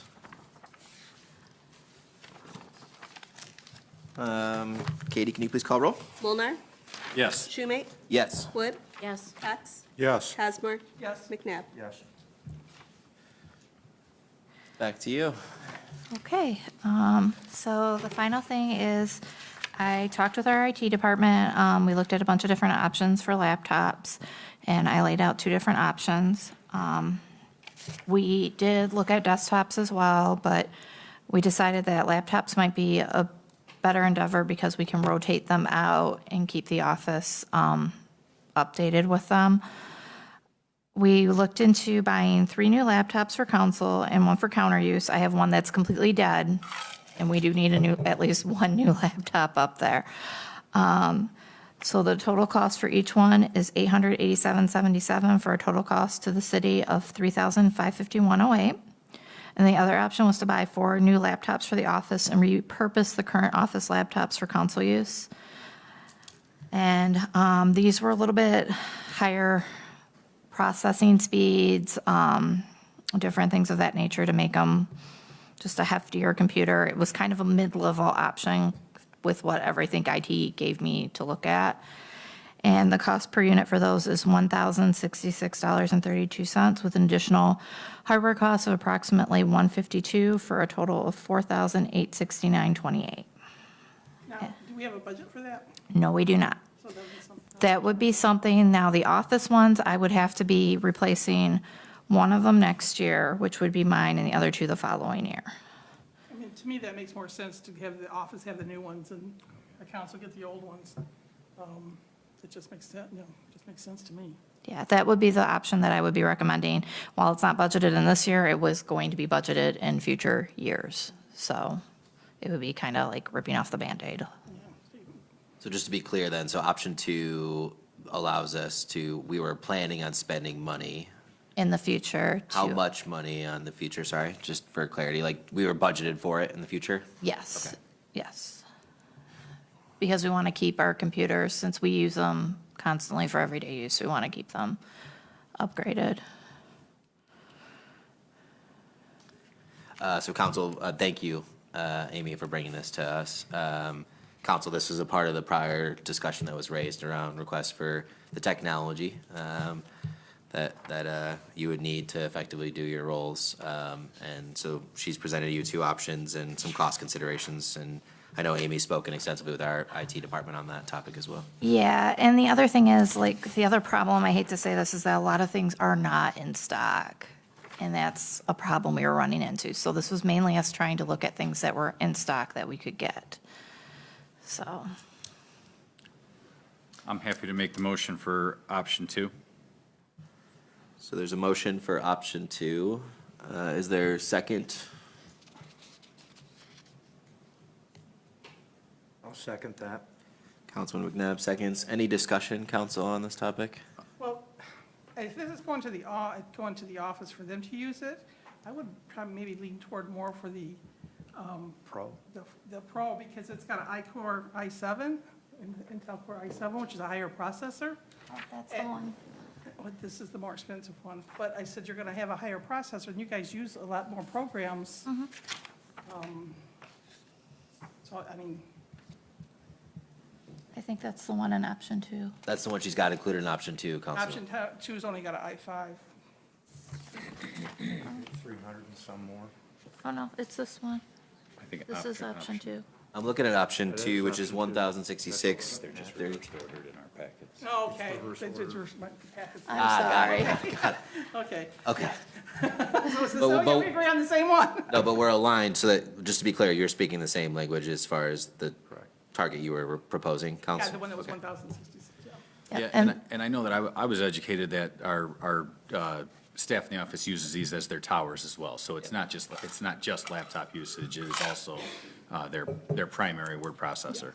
Well said, Councilman Millar. So yeah, everybody just be clear, that's the one that plugs in for their desk computer, not just a separate laptop. And part of the benefit of us having laptops is, for one thing, if the power goes out, we don't lose all our data. And then another thing is, if we end up having like a Zoom meeting, like recently Chelsea and I are on Zoom meetings with different companies offering us software, and it's just easier to like pop that out, take it to an office, and attend that meeting really quick. Thank you so much, Amy, for doing the work on this. So option 2 is motioned and second. Any further discussion on those options? Or sorry, option 2 in context of the path ahead. All right, thanks again, Amy. Katie, can you call roll, please? Schumate? Yes. Wood? Yes. Cox? Yes. Casmore? Yes. McNabb? Yes. Mulnar? Yes. And then I just want to thank Treasurer Arp and Councilman Molnar. They both learned really quickly that I am not afraid to delegate. So I really appreciate your guys' help in the office. Yeah, I echo that. Thank you all. Amy, anything further from you? Any questions for Amy? All right. Chief Tangway, floor is yours. First, I want to apologize, this is going to be a little lengthy, but thank you. First, I went to the Chiefs Conference last week. I was out of town from Wednesday through Friday. It was a great conference, lots of learning experiences. One special topic was spent on MML laws, and another special topic was on workers' comp and surprise inspections of police and fire departments. So I had a discussion with Mr. Molnar about that today, and about maybe walking through our building and making sure we're sound and square on some of those things. You know, a lot of times businesses are worried about surprise inspections, but we don't. I also, before we get to my thing, want to remind you, I think we've got all busy and kind of forgot what happened last week, but last week the federal government and the state of Michigan declared the disaster here, and we've got a lot of funding opened up from the storms in 2023. I was on the phone almost all day with different communications coming back and forth. We're still in the running where they may set up a DRC and BRC. So a DRC and BRC would be a area where people can come in person, and if they are a business or a resident, they can make claims with FEMA and or the state of Michigan who's here. I've offered our front counter, the old bank, as an initial contact in our conference room, so some things may have to be moved around. They are currently considering Rockwood, Trenton, and Gibraltar for that location, for this area. And the emergency manager from Trenton actually jumped in on an email and said, I think Gibraltar was affected the most by the storm, so that would be a great place. So hopefully that will bring them our way. So I appreciate him jumping in on the email thread too. Another thing I wanted to bring up was that we've put that on our Facebook page and on our website where you can actually fill out the claims. And if you have questions, hopefully what I was told is this may kick off as early as next week. So someone may be here tomorrow, and then they may even start this week to do to check into some things. So as soon as we have more information on that, we'll let the public know. Also tomorrow, The legislation has passed a new law that went into effect. I'm sure the attorney's probably been reading about it. I've been reading about it for the last 5 days. It's been going crazy in the Chiefs community, but it's called Extreme Risk Protection Orders, or short is ERPO. This is gun safety laws where an order can be filed and guns have to be surrendered to your local police department if this order is filed against you. It's going to put a lot of work on local police departments. There's still a lot of unknowns on how things are going to happen. At our conference, there was many meetings about trying to get the state police and or Wayne County to take the lead on this. And of course, they're trying to push it downhill. So we're just waiting to see what happens, but we have put out a policy to cover the police department for the current laws. I expect a lot to change as these things start to go to court. As one person said, the law is written, not very good. The first case law is going to change a lot. So hopefully that'll come through. So those are a couple of the topics that I wanted to cover that weren't on my agenda. So forgive me for going offline there for a second. In front of the council tonight is the police report from, I just did the whole month of January. I put that together before I left town, so you see the police report showing calls for service for the month of January were 391, written reports were 55, tickets were 24, adult arrests were 12, juvenile arrests were 4, school resource investigations were 5, and 2 of those were after-hour school threats, again, where students were charged and taken downtown. I want to caution students and let parents know that the last 2 threats were both exceptional work by the Federal Bureau of Investigations. And it turns out that some of these websites are now sharing information. So when a student posts a picture of a gun or makes a threat to a school, it goes right to the FBI because Snapchat will share it with them.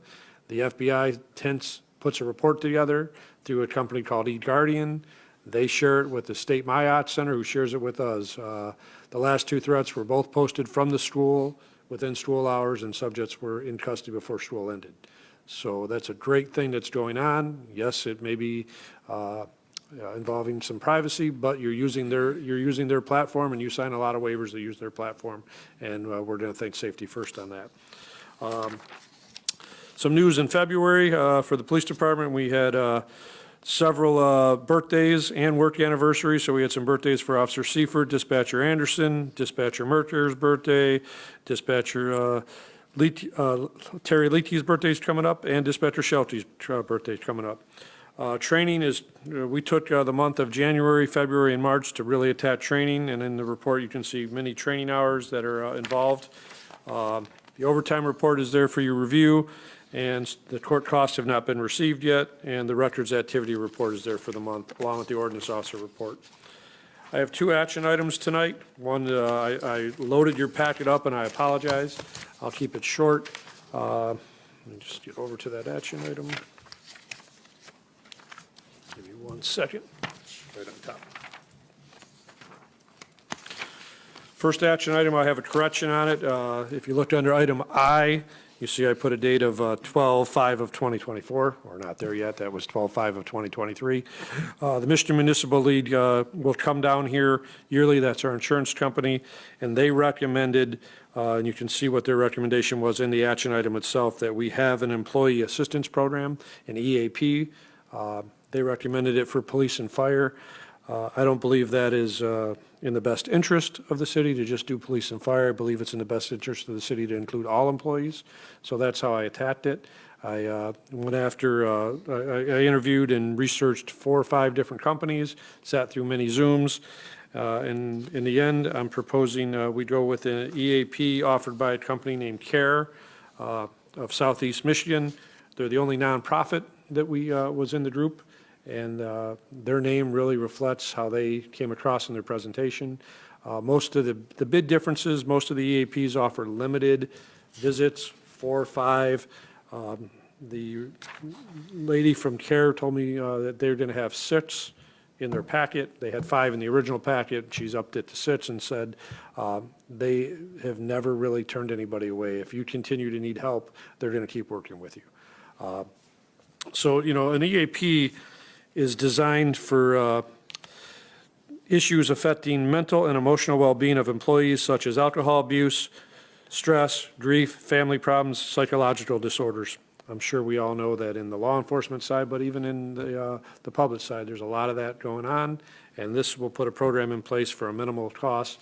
It's going to ensure all our employees, all their spouses, and all their children that live at home will have access to this employee assistance program. And I strongly believe in this, so I'm recommending we go with CARE for a cost of $2,000. It's a non-budgeted item, but Amy and I worked together to figure out a way to spread this out amongst the health insurance of of the four departments in the city, and she was very confident this would fall right in line with what we have. Questions?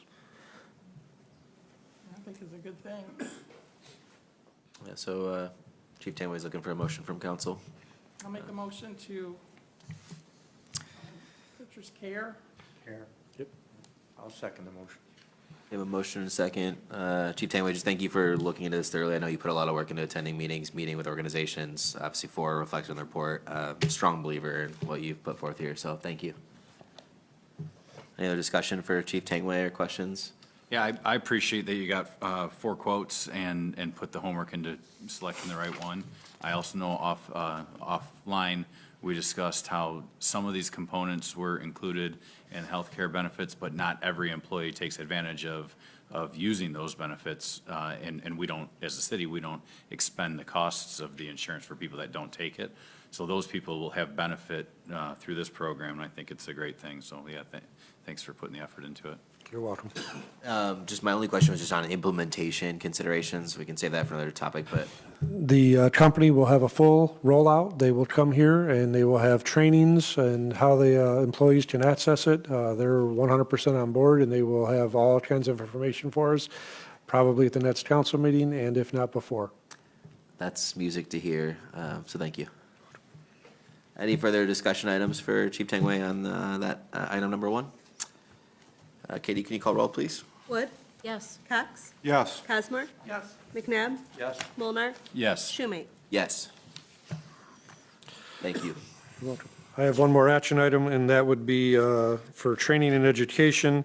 I'm looking to send Administrative Assistant Mike Anderson to an administrative conference held on April 3rd through the 5th at the Mount Pleasant, it's in Mount Pleasant, Michigan, at a hotel conference center there. The fiscal impact is $295, $85 for lodging, and $125 for the conference. The funds are budgeted in training and education, and I believe if you see all the records information you see in the reports is done by Mike Anderson. This will give him an opportunity to network and improve his job with education and also the ability to get some contacts to ask people questions when he runs into that hard FOIA request or maybe even a subpoena. He can reach out to people through these conferences, and I really believe this will help him. You see the recommended action or proposed motion in your packet? I'll make the motion to send Administrative Assistant Michael Anderson to the administrative conferences on April 3rd through 5th in Mount Pleasant. Second by Cosmore. Any discussion? Thanks for continuing to pursue the training education of the squad. Appreciate it. Katie, can you call roll? Wood? Yes. Cox? Yes. Cosmore? Yes. McNabb? Yes. Molnar. Yes. Schumate? Yes. Anything else from you, Chief? No, sir. Thank you for the upfront discussion around FEMA and all your work there, coordinating. Fingers crossed that we're a physical location. That'd be amazing for our residents. We worked hard on the phone today and some emails, so let's, hopefully it'll come through tomorrow. Appreciate you a lot.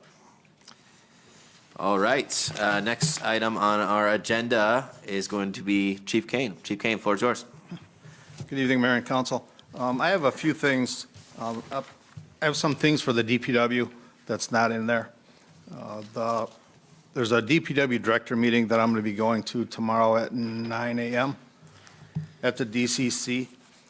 And then a few of you have gotten the emails that I've reached out to our engineering department to find out what the goal is with everything that's left over, if there's anything left over, or what their ideas are.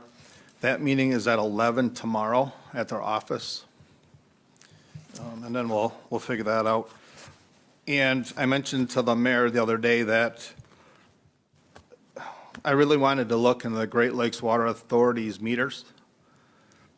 And come to find out, when we were in our class, the DPW last Wednesday, I brought up on my phone the pressures of and how many gallons of water we're going through. The meters are GR03, which is on Old Fort for us, and GR02, which is at Woodruff and West Jefferson. There's also a Brown Sound meter in that same pit that deducts from us. There was no reading on it, on Brown Sounds. It flooded and something happened to it. So I had reached out to the Great Lakes Water Authority and asked them what happened, why we weren't getting any data off of it. And that's what they said. It flooded, they're working on it now, and they'll estimate our deduct, or that deduct meter to us. Well, then I continued to ask, once I got my foot in the door with a nice email, if we can get that meter tested or recalibrated. Because for some of you that don't know, that BR, which is the Brown Sound meter that goes to the south end, deducts from ours. And then that's what we get paid off after the deduct. A while back, if I can recall it, it was probably about 10 years ago, that deduct meter wasn't reading anything low flow, like our meters out at the wetlands weren't. So if we're not deducting the right amount of money, or right amount of gallons, we're paying more. So March, excuse me, March 20th, Detroit Water and Sewer will be out there to do a flow test on both of those meters. And then the 21st, they will do the flow test on the one out at Old Fort to make sure they're registering correctly. And if they're, as long as they're accurate. So they're gonna make sure they're accurate, they're make sure the flow goes through correctly. And they're also going to do Brown Sounds meter to make sure that one's getting correctly, so we're getting billed the right amount. So I just wanna let you guys know that. I want to say thank you for looking into that. Let's see. Another thing the DPW did, we loaned some, I was approached or I was called by Grozeal. They needed a plug for a big sewer line that they had. I guess City of Gibraltar is the first one on their list when looking to plug water coming in from someplace. So we lent them a 24-inch plug, so it's about the size of this height. About that big. So it inflated to a 36-inch pipe that they had to stop flow coming in from. So if you see random city trucks coming by, that's what they were doing, so. And Councilman Cox knows that, that we gave it to him. But we have it back now, so we're helping out. Another thing for the, a resident had come into City Hall when I was here today, mentioned about a pothole. There's a few potholes around. All the downriver communities were shorted. The county went and got all of the cold patch. So we're waiting for them to make more. One place that we go to, which is funny to me, they will load cities on Mondays and Wednesdays. And Mondays, they have safety meetings. So they don't load anybody. So why do they tell us to come there on Monday? So a lot of communities were having problems with that, and I'm sure that'll be brought up tomorrow. But it's getting tough to get it. So hopefully we can get some this week and then be out the later this week after the snow or next week. I know some of the holes are there. I mean, I've hit them with my truck, so it bounces you around. But we're trying to get it, so I just want to let everybody know that. We're not forgetting about the potholes, we just can't get the material to fill them. Okay. Now I'll go with the fire department. Can I ask you a question? Sure. Okay, at Adams and Grandview, there used to be a big orange barrel there over that drain. Huh? And the barrel isn't there, but there's still a big hole there. I don't know where the barrel went. Yeah, so I mean, it's open that somebody can just. Yeah, we can put another one there. I mean, it drops down probably 3 inches, 3 inches, because the It's concrete had settled down. Pretty deep, and, you know, if somebody's gonna, I don't know, get hurt on it like they did with the guy with the bike who ran over it, but, I was just wondering where we were with fixing it. I would say soon. I'm trying to get all the trees cut down now around town. Okay, okay. So we should apply for a tree grant because we're cutting a lot of trees down. But we're working on it. We're getting there. Okay. Thank you. And then Chief Kane, Councilman Molnar and I are going to join you tomorrow for the meeting with Rains. I know Councilman Cox would like to be there, but has a commitment. Yeah, I have a previous commitment, work-wise. And I do want to say, Bill's right. We've been a good neighbor to Grozeal with that assistance. Grozeal reached out to us in Trenton. And as long as we have those open communication lines amongst those close communities, the resources that we can share amongst each other is a good thing. It keeps a lot of things open that way, and Bill was very reactive to making that occur. So greatly appreciate it. Thank you. Thank you. Any Back to other you. questions for the DPW? Appreciate all you and the team are doing. All right, the fire department. The fire department activity from 125 through 28, there were 24 total calls, 17 were rescues, 7 were fires. There are no mutual aids and no auto aids. We've been working on our policies. Actually, we'll be implementing them this week. Our engine had gone out for repairs and seems to be working good. The class has been using it. The fire academy that we have been using it. You've probably seen them Saturdays out routinely. We had them out at Parsons the other day, at Humbug too, drafting water. The fire department's even doing it on Thursdays. We're going through all of our pump testing and making everybody certified pump operator.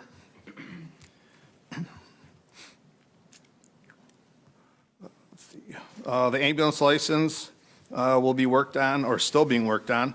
That should be completed soon. That has to be done April. Look at that. We had some anniversaries. Amanda Lester is actually in the audience. She's been here 7 years. Give a round for that, please. And I just, I threw my name in there. I've been here 30. Let's go. This Friday, we'll be recognizing John Wood as the first responder of the month at 12, between 12 and 12:15 in this very room. Jennifer Churches will be here. Jamie. Jamie, sorry, that is a J, sorry. We'll be, you get your girlfriend, right, yeah. She'll be here recognizing John Wood for all his hard work and all his dedication here with the fire department. Yeah.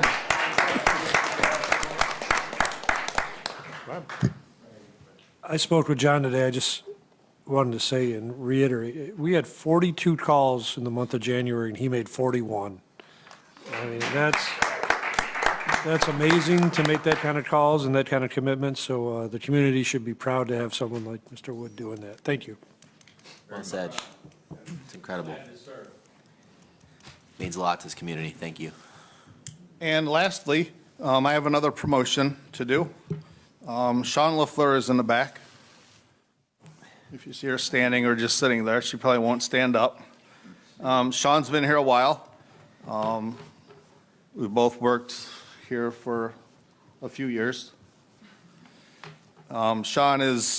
She's as dedicated as John Wood is. She makes the calls. I would say that she probably sleeps in that stuff because she gets here so fast. But she does. She's great with the residents. She connects with them. She's a good leader. I'm going to promote her to sergeant tonight because she has that bond with everybody. You know, she can help them. She can keep them safe at a scene. And she, like I said, she works well with everybody. So It's long overdue. So congratulations, Sean, as Sergeant.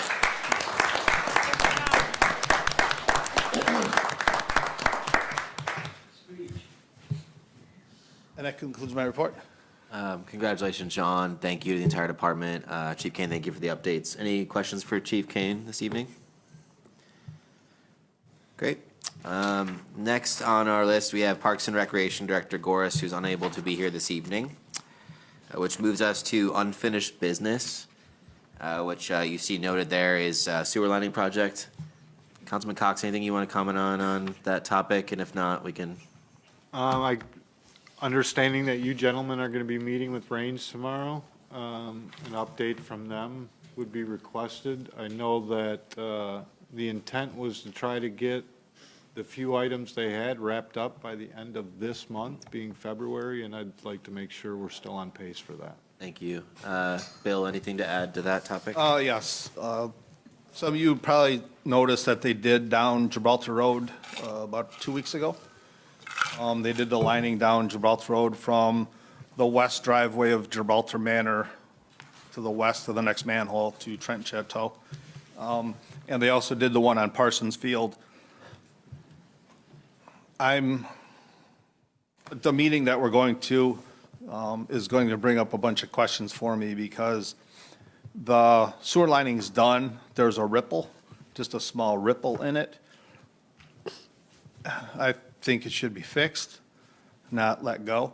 And we've still been waiting for them to finish West Jefferson and Kingsbridge, about a 20-foot section of it, where if you recall, I think it was last year, they had actually stretched the pipe out, got ready, it lost pressure, and it snapped back. So it stopped about 20 feet short, and they had to cut it out. And they haven't fixed that yet. So my big idea is, why aren't we getting them back here to fix this? So those are two of the options. And I think there's another one that needs to be done, but according to the lining people that I talked to, they were like ready to go. So. Yeah, I thought there was a section on Bayview that is still remaining. Yep. Yeah, lots of work to do or a lot of questions to be answered, and I'm just glad we're having that meeting and marching forward towards that. So thank you all. Any other questions or comments on our unfinished business?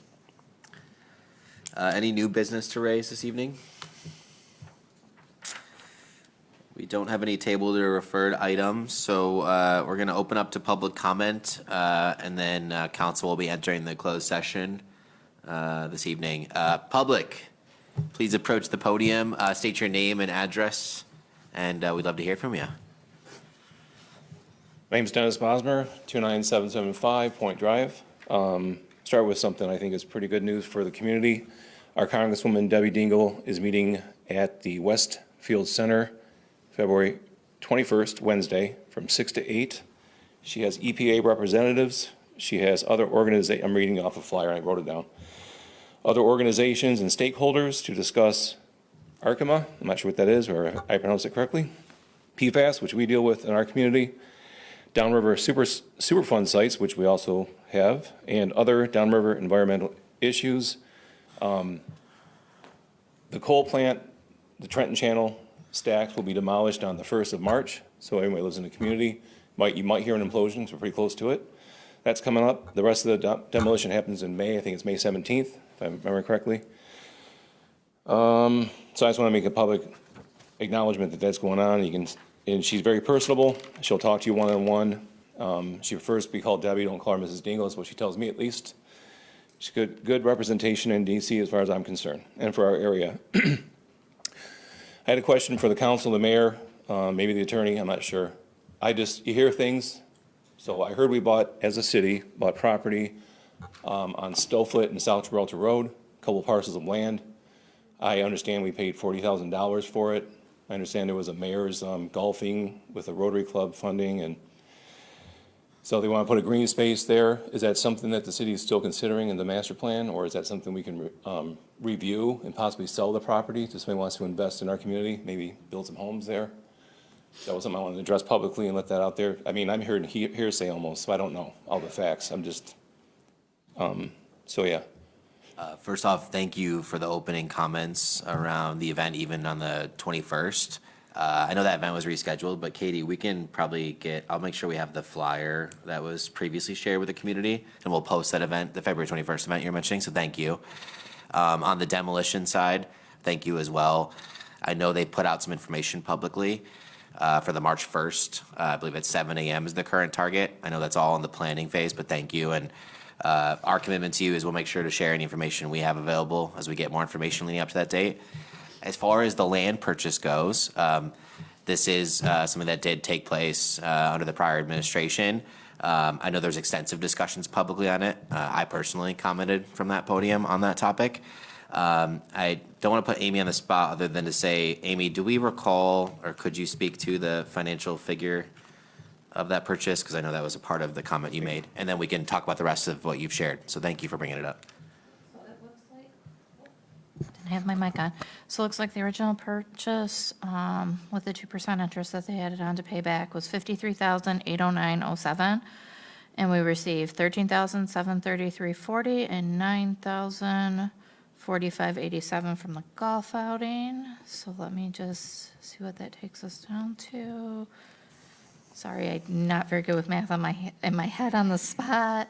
So it takes us down to $31,029.80 that has to be paid back to the land fund over 3 years at this point. So we are inheriting a balance on that, as she just highlighted. Amy, thank you for speaking to those numbers. Current administration has not discussed specifics around the future of that city-owned property, but it's absolutely on our priority list. So, Council, unless you have any other comments, I just really appreciate you raising it. I raised it myself, sitting from that same podium. I know many others did as well, and we're here to make sure we do right by what we have, and Council will weigh all options for that plot. I will jump in there, I'm Please. sorry. Yeah, please. I know Rick and I had discussed this a little bit, and it was probably something that'll go to the infrastructure committee when that starts. One of the comments that or concepts that we discussed is that if we need additional capacity in the pump station that is located right across the street from that, that may be a piece of property that could function as an alternate site, an additional site, something that would be considered before we make the determination to dispose of it in some other fashion. Well said. Yeah, thanks. The follow-up question is, I was thinking it out loud with y'all and everybody listening, our community, our fellow citizens, 5,000 of us, I guess, right? So that taxable income, how much is that per year that we actually were receiving before we bought the property? Now we're not receiving that taxable income. How much are we losing out? 7,000 a year? Not that much, no. So it's not. I don't have that information readily available. Amy, I don't know. I don't want to put you on the spot. We could follow up with that information if you'd like. One of the parcel summer taxes was $862, and we only get a portion of that for city, so it would be So it's essentially less than $1,000 each. But it was one of the topics raised was the potential loss I was of thinking about my tax homestead, revenue so. for the city on that now city-owned property. And the cost of DPW mowing and taking care of. And So that's what I'm thinking out loud. I apologize. I'm thinking about my homestead and something that's tangible and, Yeah. worth something on the land, but there's still 2 lots there, 3 lots? My understanding is both those lots were purchased by the city, but talk to me, Amy, about what you know about that topic. I think there's 3 and we have 2, Perfect. So there is a private entity that owns one of the lots? from what I understand. Thanks. And it's great, and as Councilman Molnar suggested, right, practical uses would obviously be an option for everybody to consider. We were told that the previous purchase was to have open space, but council, like they suggested, will be looking at all avenues and what's most practical for the city of Gibraltar. Appreciate They it. combined all them lots too, so I don't know if you can sell them or not. There's another comment from the public in the room around the combination of lots, which would be a factor in whatever decision we need to weigh as council, but thank you for the comments on it. I know that voice. I've known him since 1979, and before I leave, I wanted to thank him for, seriously, he's a great guy. My next door neighbor for many years, most of my life, I've known Jack Wood and his wife Dottie and their son John and Jerry and the whole clan, the Blankenham Bakers and everybody else that's affiliated with their families and my family. So my brother was over visiting my parents when they used to live at the Gibraltar Manor after they sold their home to my nephew and Adams, which is awesome, and because it stays in our home, our family. Well, they were living in the manor for a little bit before my dad's and mom's health declined.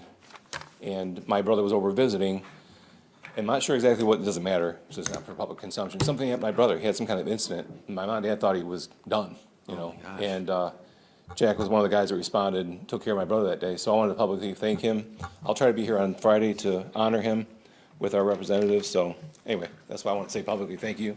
Can I follow? Yeah. I want to follow up on the demolition. We will be receiving more information about road closures, things. Once we have everything in order, we'll get it out, but I'm guessing we're going to see West Jefferson closed at Vreeland, West Jefferson closed at Van Horn. So people wanting to watch are going to have to be a little farther away, but we've had one initial meeting so far and a couple more. Wind shifts, all that are going to be into play, so I just thought I'd let you know that. Thank you. I just want to really thank you for your comments, and we'll follow up on some of those areas that we just discussed. All right, thanks for your time, thank you. Appreciate it. Any other members of the public that would like to address council this evening? All right, well, Mayor, I have one thing. yeah, please. I didn't think about this. On our fire department right now, we have Sean LaFleur. Can you stand up, Sean? And if you look to her left, we have both of her daughters, Amanda and Cindy, also on our fire department. So it's sort of a family thing here, a family trait. So I just wanted to point that out. Yeah, let's give a round for that.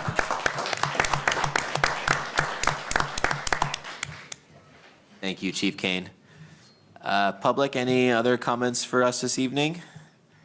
If not, we're going to close the public comment session. We're going to let you all depart the room. Council, I'm going to give a 5-minute break just for any restroom or bio needs. Can I get a motion to go into closed session? and, I have time attached to it, please. And then we need a motion to go into closed session with a 5-minute break prior to that. I'll make that motion. Motion, is there a second? Second. Second by Cosmore. Can we call roll? You have to announce what it's for.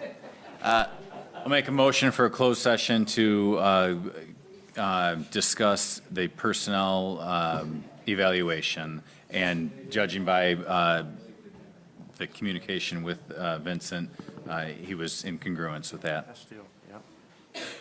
Thank you. Is there a second for that? Second. Great. Can we call roll, Katie, please? Cox? Yes. Cosmore? McNabb? Yes. Mulnar? Yes. Schumate? Yes. Wood? Great. Council, we'll see you in 5 minutes.